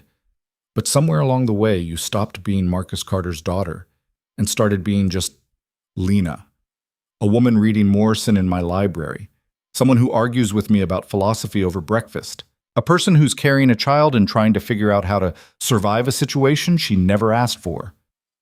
And that matters to you? That I'm a person? It shouldn't, but it does." He met her eyes. "You matter to me. That wasn't supposed to happen." Lena's breath caught. She should stand up, put distance between them, remind them both that this was temporary and toxic and built on a foundation of violence. Instead, she stayed where she was, caught in the gravity of his admission. "What are you going to do?" she asked quietly. "About your revenge. About me. About all of this." "I don't know. The plan was clear when I started. Destroy Marcus Carter piece by piece, make him understand what he took from me. But now—" He stopped, frustrated. "Now there are too many variables. The federal investigation, the Morelli attack, the leak in my organization, and you, pregnant and trapped here because of choices I made. So let me go." "I can't." "Why not? If I'm not just a tool anymore, if I actually matter to you, then let me walk away. I'll disappear, change my name. Move somewhere your father will never find me. You'll get what you wanted, him suffering, knowing I'm gone, and I'll get my life back." Ethan's expression was pained. "You think I haven't considered that? But it's not that simple. If I release you now, Marcus will know I broke. He'll see it as weakness, use it as leverage. And worse—" He stopped himself. "Worse what?" "Worse, I don't trust that he won't find you anyway.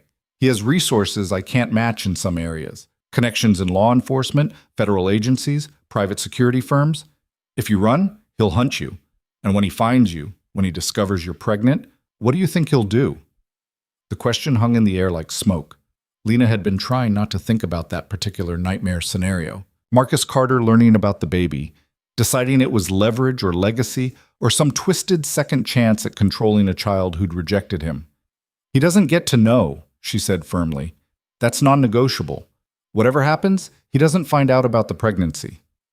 "Agreed, which means you need to stay somewhere he can't reach you, somewhere protected." "You mean here? Your prisoner?" "I mean here. My responsibility." Ethan's hand found hers, his grip surprisingly gentle given the violence those hands were capable of. "I know you hate this. I know you want your freedom, your old life, everything I took from you. But right now, this penthouse is the safest place for you. My people are loyal. Well, most of them. The ones who aren't are being identified and removed.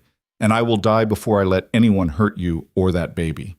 You almost did die last night, but I didn't. And the people who tried won't get another chance. His jaw set with determination. I'm going to fix this, Lena. The leaks, the federal investigation, the threat to my organization, and then we'll figure out what comes next for both of us. It wasn't a promise to release her, but it wasn't a promise to keep her forever either. It was something in between, as complicated and messy as everything else between them had become. Okay, Lena heard herself say, but I need something from you. What? The truth. About the pregnancy. About why you really care. She squeezed his hand, making him focus. Because I need to know if this is genuine or if you're just protecting your investment. Ethan was quiet for a moment, his thumb tracing patterns on her wrist. When you told me you were pregnant, my first thought was that it complicated everything, made you more vulnerable, harder to use effectively. My second thought was that it made you off limits entirely, that even for revenge, I couldn't justify hurting someone who was carrying innocent life. And your third thought? That I wanted to protect you, not because of strategy or revenge or any rational reason, just because he looked away, jaw working. Because my brother wanted kids someday. Wanted to be the kind of father our dad never got to be. And I realized that if I let anything happen to you or your child, I'd be destroying the future David wanted to exist. I'd be choosing violence over life, just like Marcus did when he killed him. Tears pricked at Lena's eyes, unexpected and unwelcome. That's a lot of weight to put on an accidental pregnancy. I know. I'm not saying it's fair to you. Nothing about this is fair. His eyes returned to hers, dark and intense. But it's the truth. You asked for honesty, and that's what it is. I care because somewhere in all this darkness, you represent something my brother believed in. Hope, possibility, a future that isn't built on blood. Lena didn't know what to say to that. Didn't know how to reconcile the man who'd kidnapped her with the one currently looking at her like she was something precious and fragile. So she did the only thing that made sense in the moment. She leaned forward and rested her forehead against his, sharing breath and proximity and the strange intimacy of two broken people trying to figure out how to survive each other. We're a disaster, she whispered. Yeah, Ethan agreed. We really are. They stayed like that until Maria appeared with breakfast and a pointed look that suggested they needed to eat and Ethan needed to rest more. The moment broke, but something had shifted between them, something dangerous and inevitable and impossible to take back. The next week was a blur of activity that Lena observed from the margins. Ethan, despite his injury, threw himself into damage control with focused intensity. The two Morelli soldiers who'd been captured during the attack were interrogated.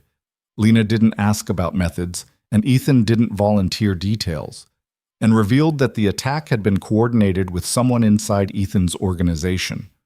Someone high-ranking enough to know schedules, security protocols, access codes. The hunt for the second leak consumed Ethan's attention. He reviewed personnel files, scrutinized financial records, conducted interviews that sometimes lasted hours. Lena watched the paranoia eat at him, saw the way he second-guessed everyone around him, withdrew into himself.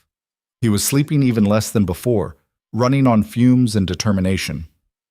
You're going to make yourself sick again, she told him 4 days after the attack. They were in his office, Lena having invaded his space with food Maria had prepared. Ethan hadn't left the room in 6 hours, hadn't eaten since breakfast, and looked like he was about 2 minutes from collapse. I'm fine, he said automatically, not looking up from the laptop screen. You're not fine, you're obsessing. She set the plate down in front of him, moved around to see what he was looking at. Financial spreadsheets, transaction records, patterns of behavior analyzed down to the minute. Ethan, you need to step back. I can't step back. Someone in my inner circle is selling me out, and until I find them, everyone is in danger, including you. So you're going to work yourself to death trying to protect me? That's your plan. If necessary. Lena grabbed his face, forcing him to look at her. Listen to me. You're not thinking clearly. You're injured, exhausted, and paranoid. That combination makes you vulnerable in ways that have nothing to do with leaks or federal investigations. You need to rest. I need to finish this. Why? What's driving you so hard that you can't take care of yourself? She searched his eyes, saw the fear underneath the determination. What are you really afraid of? Ethan's mask cracked. I'm afraid that I can't protect you. That whoever's betraying me will figure out you're here, will tell your father or the feds or my enemies, and I won't be able to stop what happens next. I'm afraid that I've put you in more danger by keeping you here than I would have by letting you go. And I'm afraid, his voice broke slightly, I'm afraid that I care more about keeping you safe than I do about the revenge I started this for. The confession hung between them, raw and vulnerable. Lena's hand softened on his face, her thumb tracing the scar along his jawline. Then let me help, she said quietly. I grew up in this world. I know how these organizations work, how people think, where the cracks show. Let me look at what you're looking at. Maybe I'll see something you've missed. You're not trained for this. No, but I'm not inside your head either. Fresh eyes might help. Ethan hesitated, then turned the laptop toward her. The highlighted transactions, those are the ones that don't match normal patterns. Small discrepancies, but enough to suggest someone's moving money carefully. Problem is half my people handle finances at some level. I need to narrow it down. Lena studied the screen, her mind working. She'd watched her father's operation for years before leaving, had absorbed more about criminal finance than she'd ever wanted to know. The patterns Ethan was tracking were familiar. The careful movements, the shell companies, the timing designed to avoid triggering automated alerts. Look at the gaps, she said, pointing. Not the transactions themselves, but when they happen. There's a rhythm to normal money laundering. Payments go out on schedules, returns come in at predictable intervals. But these, she traced a sequence. These are reactive. Someone's moving money in response to specific events. The warehouse raids, the Morelli attack, even the first leak with Vincent Russo. Ethan leaned closer, following her logic. You're right. I was looking at the amounts, trying to find the trail. But the timing, someone knew these events were coming and positioned resources ahead of them, which means they're either very good at predicting your enemy's moves or they're orchestrating them. Orchestrating. Ethan's expression darkened. That's the pattern I've been missing. Someone inside isn't just leaking information, they're actively setting up attacks, coordinating with multiple hostile parties, trying to dismantle my organization from the inside. Who has the access to do that? Ethan was quiet for a long moment, his face going carefully blank. 3 people, my chief of security, my financial officer, and my second in command. Which one do you trust most? All of them. That's the problem. He ran a hand through his hair, frustrated. These are people I've known for years, people who've saved my life, who've proven their loyalty in situations that should have been definitive. Then maybe it's not about loyalty. Maybe it's about leverage. Lena had seen this before, with her father's organization. Does anyone have family in trouble? Debt they're hiding? Secrets that could be exploited? Ethan pulled up personnel files, scanning through them with new focus. His chief of security, clean record, no obvious vulnerabilities. His financial officer, divorced, paying alimony, but nothing excessive. His second in command. He stopped. What? Lena asked. Thomas. Ethan's voice was flat. My second. He has a daughter. I helped him get her into a private school 2 years ago. Paid the tuition when he was going through a rough patch financially. He pulled up more information. She's at Columbia. Same university as you. The implications hit Lena immediately. So if someone wanted leverage against him, they'd threaten her, and he'd do anything to protect her, even betray me. Ethan's jaw clenched. I need to verify this before I act. If I'm wrong, but what if you're right? Lena leaned against the desk. What do you do then? What I have to do. What I always do. The coldness in his voice was back, the crime lord emerging from underneath the man she'd been getting to know. I remove the threat. By killing him. By removing him, Ethan corrected. Killing isn't always necessary. Sometimes exile is more effective. And sometimes you're lying to yourself about what you're capable of. Lena crossed her arms. If he's been orchestrating attacks against you, if he's the reason you were nearly killed last week, you're not going to just send him away with a stern warning. Ethan met her eyes, not backing down. You're right. I'm probably going to kill him. Does that change how you see me? No, Lena said honestly, because I already know what you are. What I'm trying to figure out is whether you know, whether you've ever considered being anything else. It's too late for that, is it? Because from where I'm standing, you've been making different choices lately. Protecting instead of attacking.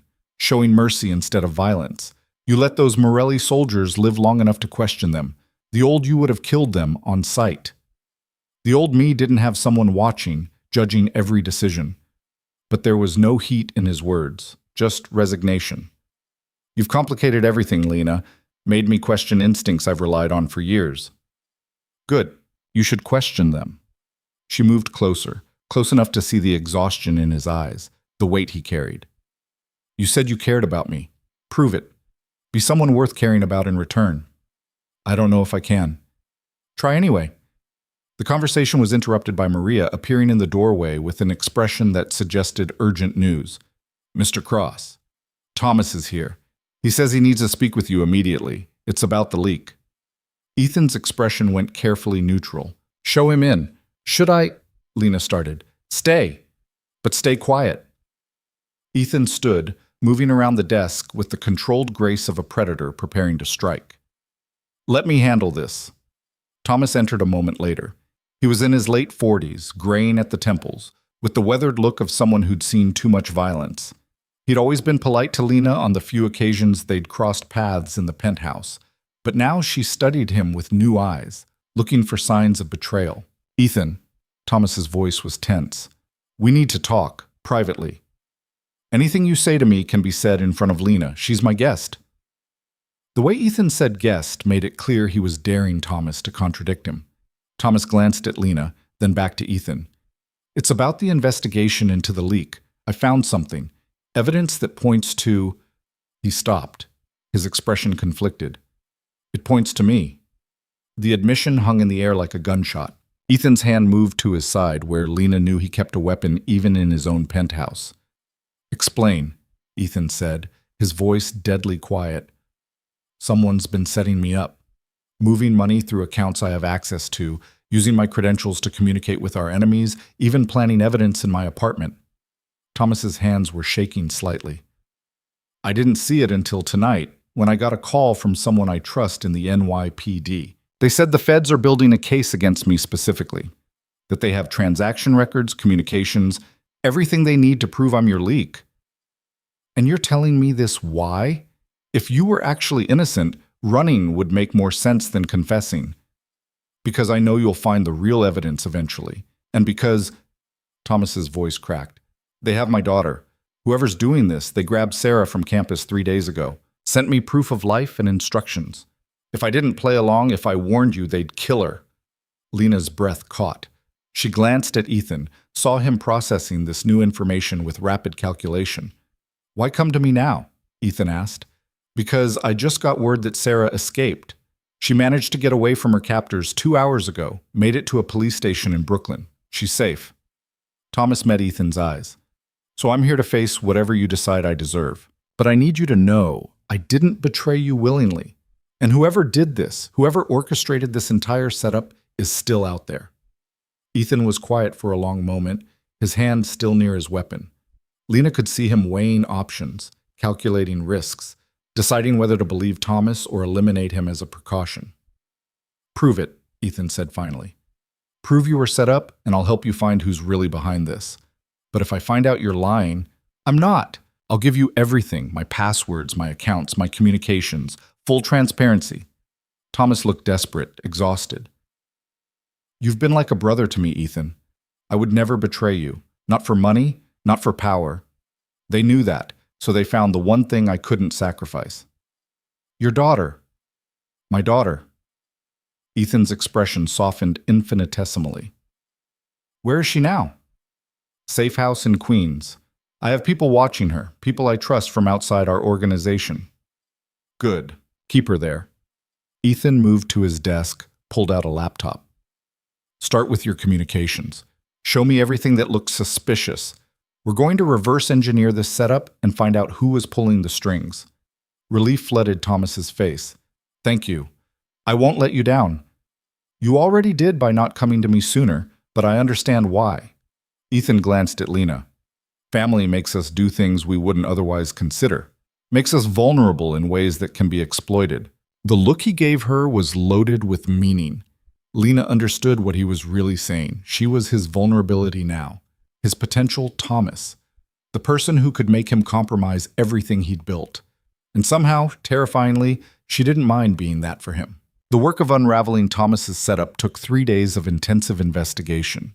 Lena watched from the periphery as Ethan and Thomas traced digital breadcrumbs through layers of obfuscation, following money trails that looped through shell corporations and overseas accounts. They worked side by side with the focused intensity of men who knew their survival depended on finding the truth before it found them. What emerged was both simple and devastating. The real leak wasn't one of Ethan's inner circle. It was someone who'd never been on his radar at all. A mid-level associate named Danny Chen, someone so unremarkable that he'd been overlooked in every security review, had been feeding information to multiple parties for over a year. The feds, the Morellis, even Marcus Carter himself.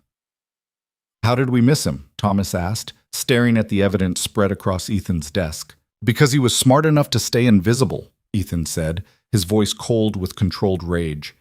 "He played us all. Set you up as the obvious suspect so we'd be looking in the wrong direction while he consolidated his position.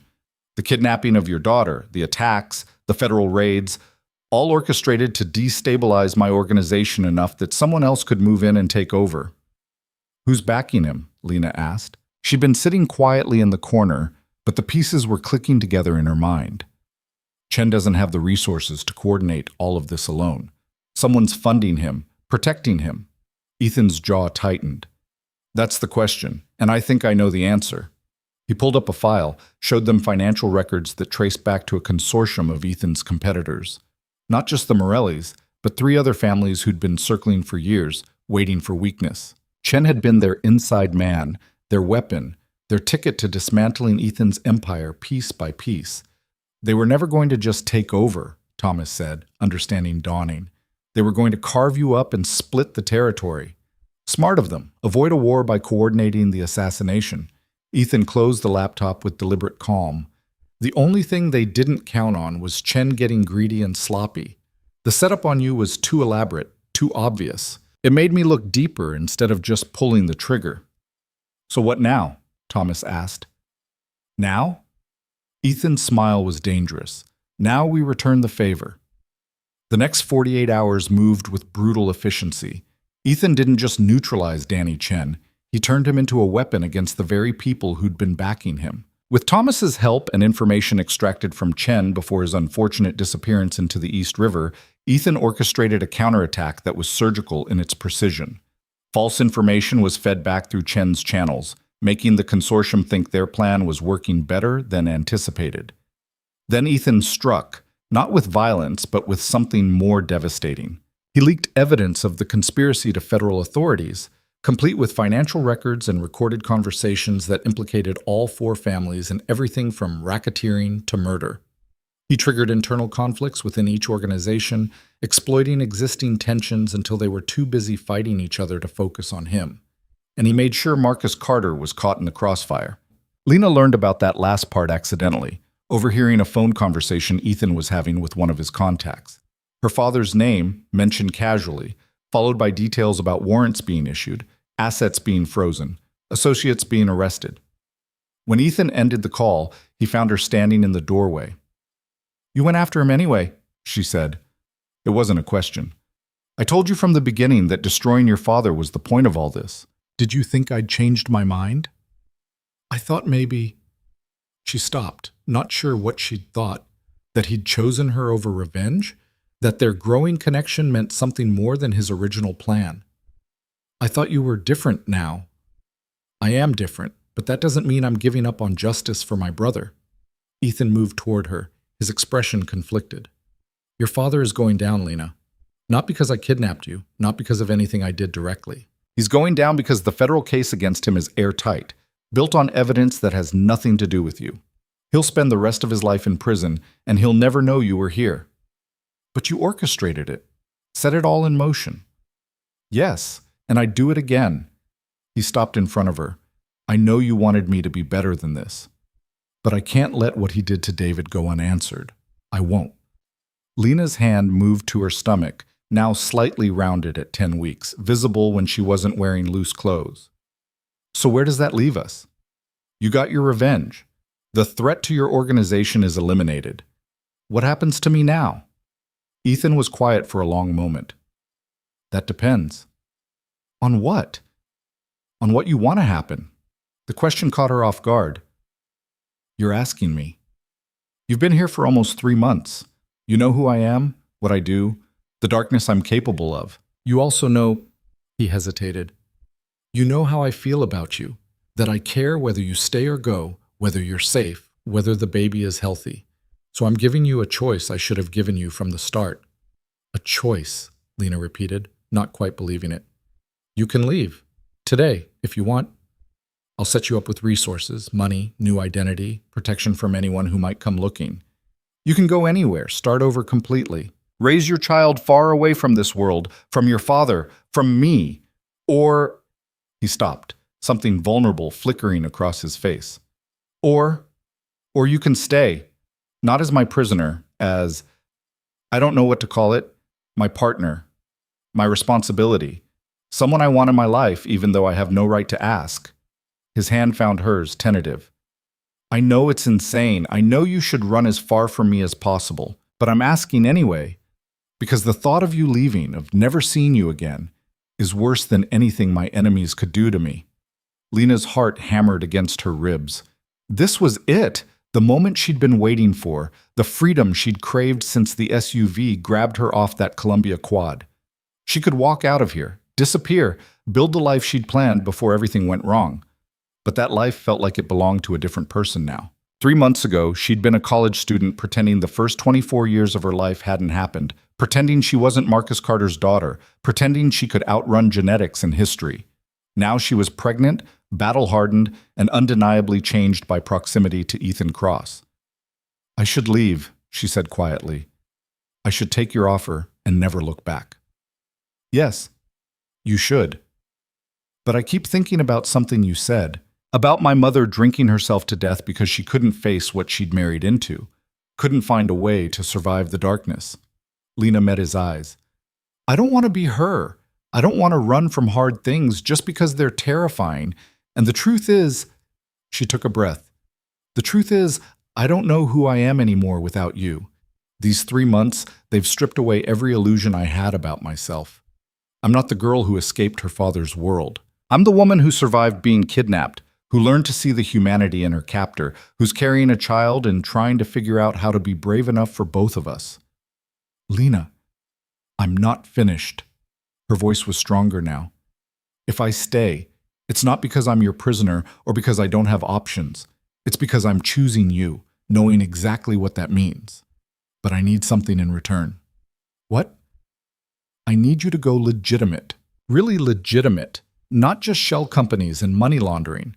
I need you to find a way to transition out of this life into something that won't get you killed or imprisoned. She squeezed his hand. I can't raise a child in a world where gunfights happen in the living room. I won't. So if you want me to stay, that's the price. Ethan looked stunned, like he'd expected her to ask for anything but that. You're asking me to give up everything I've built. I'm asking you to build something different, something David would have wanted. You said he believed in going legitimate, in using your resources for something other than violence. Do that. For him. For me. For this baby who doesn't deserve to grow up the way I did. It's not that simple. I have enemies, obligations, people who depend on me. Then figure it out. You're one of the smartest people I've ever met. You orchestrated an impossibly complex revenge plot, dismantled a conspiracy against you, and kept me safe through all of it. You can figure out how to transition to legitimate business if you actually want to. Lena moved closer, close enough that she had to tilt her head back to maintain eye contact. The question is, do you want to? The silence stretched between them, heavy with implications. Ethan's face went through a series of expressions, doubt, fear, calculation, and finally something that looked almost like hope. David had a plan, he said finally. Before he died, he'd been researching how to convert our assets into legitimate holdings, real estate development, tech investments, even a private security firm. He thought we could transition over 5 years, gradually divesting from criminal operations while building legal revenue streams. I told him it was naive. Was it? I don't know. Maybe. But maybe... He stopped, gathering his thoughts. Maybe it's possible. If I'm strategic about it. If I'm willing to burn bridges with people who won't accept the transition. If I can survive the vulnerability of going straight in a world that punishes weakness. You won't be alone. Thomas is loyal. Maria would follow you anywhere. And I... Lena hesitated, then committed. I know this world. I can help. Not with the violence, but with everything else. Strategy, negotiation, reading people. You said I would have made a good professor because I can make people care about things. Maybe I can make your enemies care about letting you go. That's not how this world works. Then change how it works. She touched his face, thumb tracing the scar on his jaw. You're Ethan Cross. You've survived everything life has thrown at you. Survive this too. Survive into something better. He caught her hand, pressed it against his chest where his heart was racing. If I do this, if I actually try, and it fails, if my enemies see weakness and attack, if I lose everything trying to go legitimate, then we'll figure it out together. But at least you'll have tried. At least you'll have chosen something other than revenge and violence. Lena's voice was fierce now. Your brother died wanting you to be better. Don't waste that. Don't let his death be meaningless. Something broke in Ethan's expression. He pulled her against him, careful of her growing belly, and held her like she was the only thing keeping him anchored to earth. Lena wrapped her arms around him, feeling his heart hammer against her cheek, feeling the weight of the decision he was making. Okay, he said finally, the word muffled in her hair. Okay, I'll try.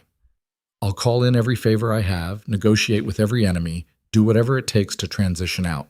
But it's going to take time, months, maybe years, and it's going to be dangerous. I know. And you're sure you want to stay for it? You could still leave, be safe somewhere far from all of this. I'm sure. Lena pulled back enough to see his face. But I need to know, is this real? What we have, whatever this is it real or just trauma bonding and Stockholm Syndrome? Ethan's laugh was rough, almost broken. I don't know.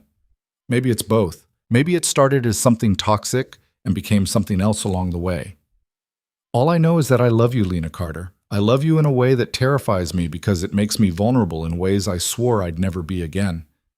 And I know I have no right to that love, that I've done things that should make you run screaming, but it's real. Whatever else this is, that part is real. I love you too, Lena heard herself say and realized with shock that it was true. I shouldn't. It's probably some kind of psychological damage that I'll need therapy to untangle. But I do. And I'm choosing to stay anyway with my eyes open, knowing exactly what I'm getting into. He kissed her then, finally, after 3 months of careful distance and charged moments. It was gentle and desperate in equal measure, tasting like promise and danger and future tense. When they pulled apart, both breathing hard, Lena felt something settle in her chest. Not peace, but the kind of certainty that comes from making a choice you can't take back. So what now? She asked. Now? Ethan smiled, and for the first time since she'd met him, it reached his eyes without shadows. Now we figure out how to build something neither of us knows how to build, together. The transition wasn't easy. Nothing about their situation was easy. Ethan spent weeks in negotiations that sometimes turned violent, buying his way out of obligations, settling debts, making arrangements that let him exit the criminal world without leaving a power vacuum that would start wars. He liquidated assets, transferred operations to carefully vetted successors, burned bridges with people who'd been allies for years. Thomas became invaluable during the process, helping to identify which operations could be converted to legitimate businesses and which needed to be shut down entirely.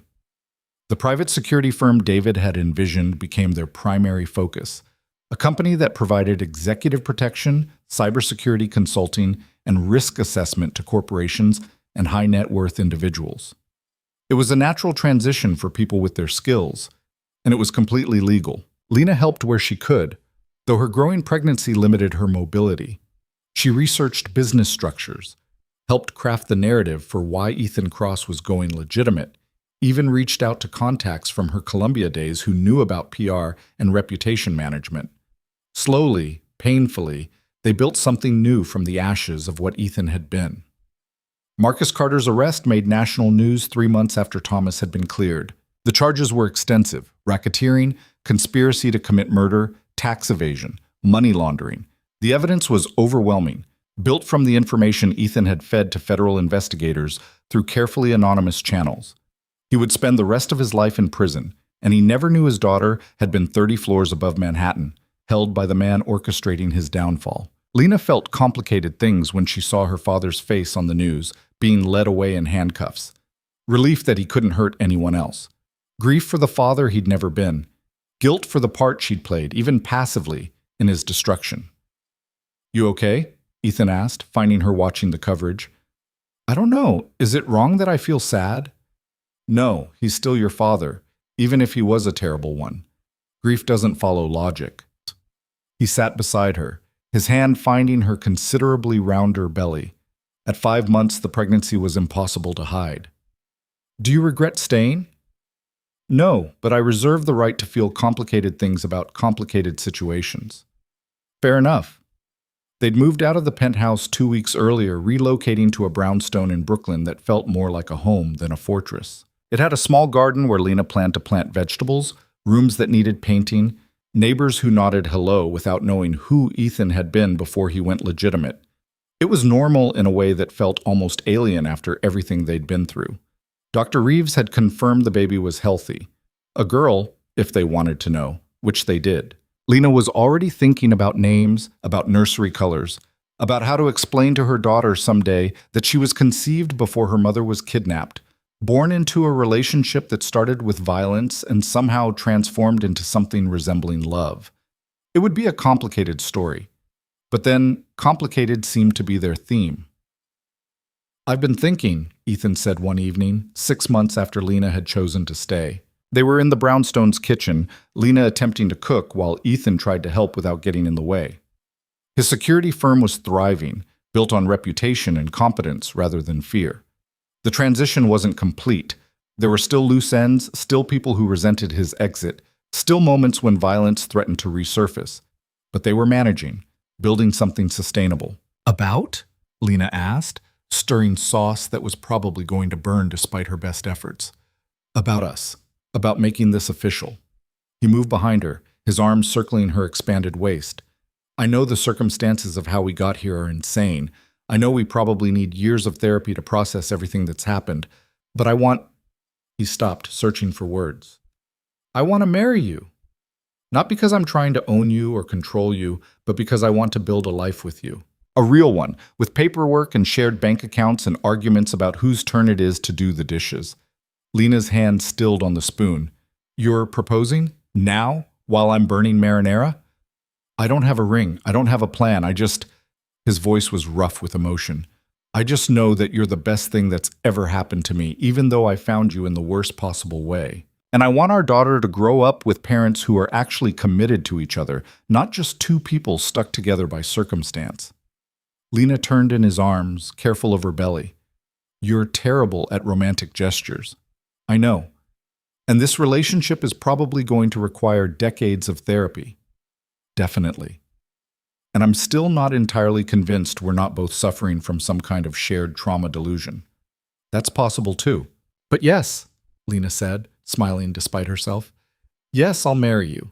Because I'm apparently just as insane as you are, and because I want to build something real too. Something that honors your brother's memory and proves my mother was wrong about whether love can exist in darkness."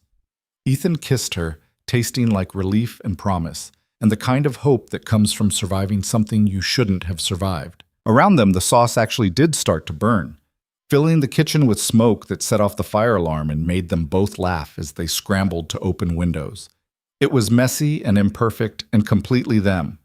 7 months after Lena was taken, she stood in the brownstone small garden and married Ethan Cross in a ceremony attended only by Maria, Thomas, and his daughter Sarah, Dr. Reeves, and a justice of the peace who asked no questions about their unusual story. Lena wore a simple dress that accommodated her 32-week belly. Ethan wore a suit without blood on it.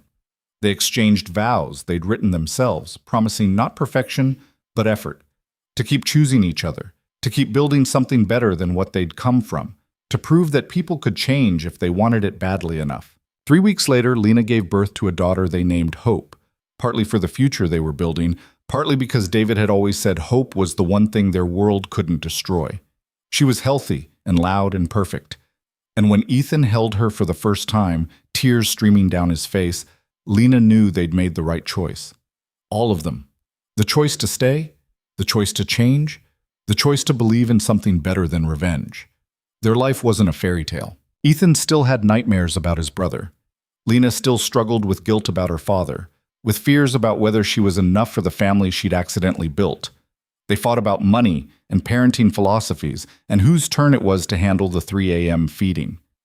The transition to legitimate business was ongoing, complicated by people who didn't want to let go and enemies who saw opportunity and vulnerability.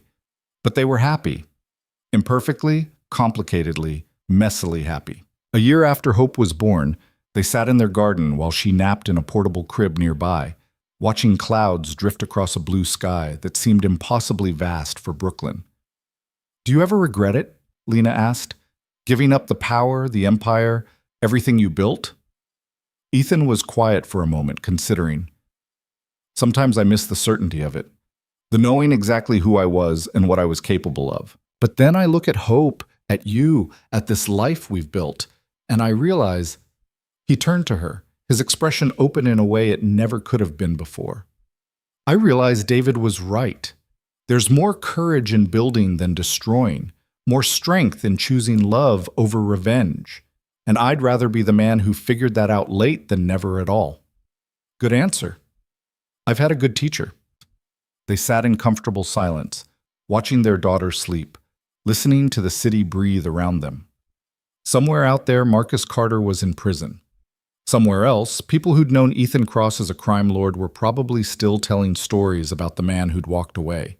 And here, in a Brooklyn garden that smelled like roses and fresh-cut grass, two people who had no business finding each other had built something worth protecting. It wasn't the ending Lena had imagined when that SU-5 grabbed her off a college campus.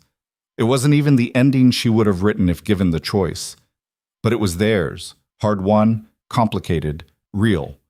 And in the end, that was enough. When Hope woke from her nap, crying for attention, both parents moved simultaneously to comfort her.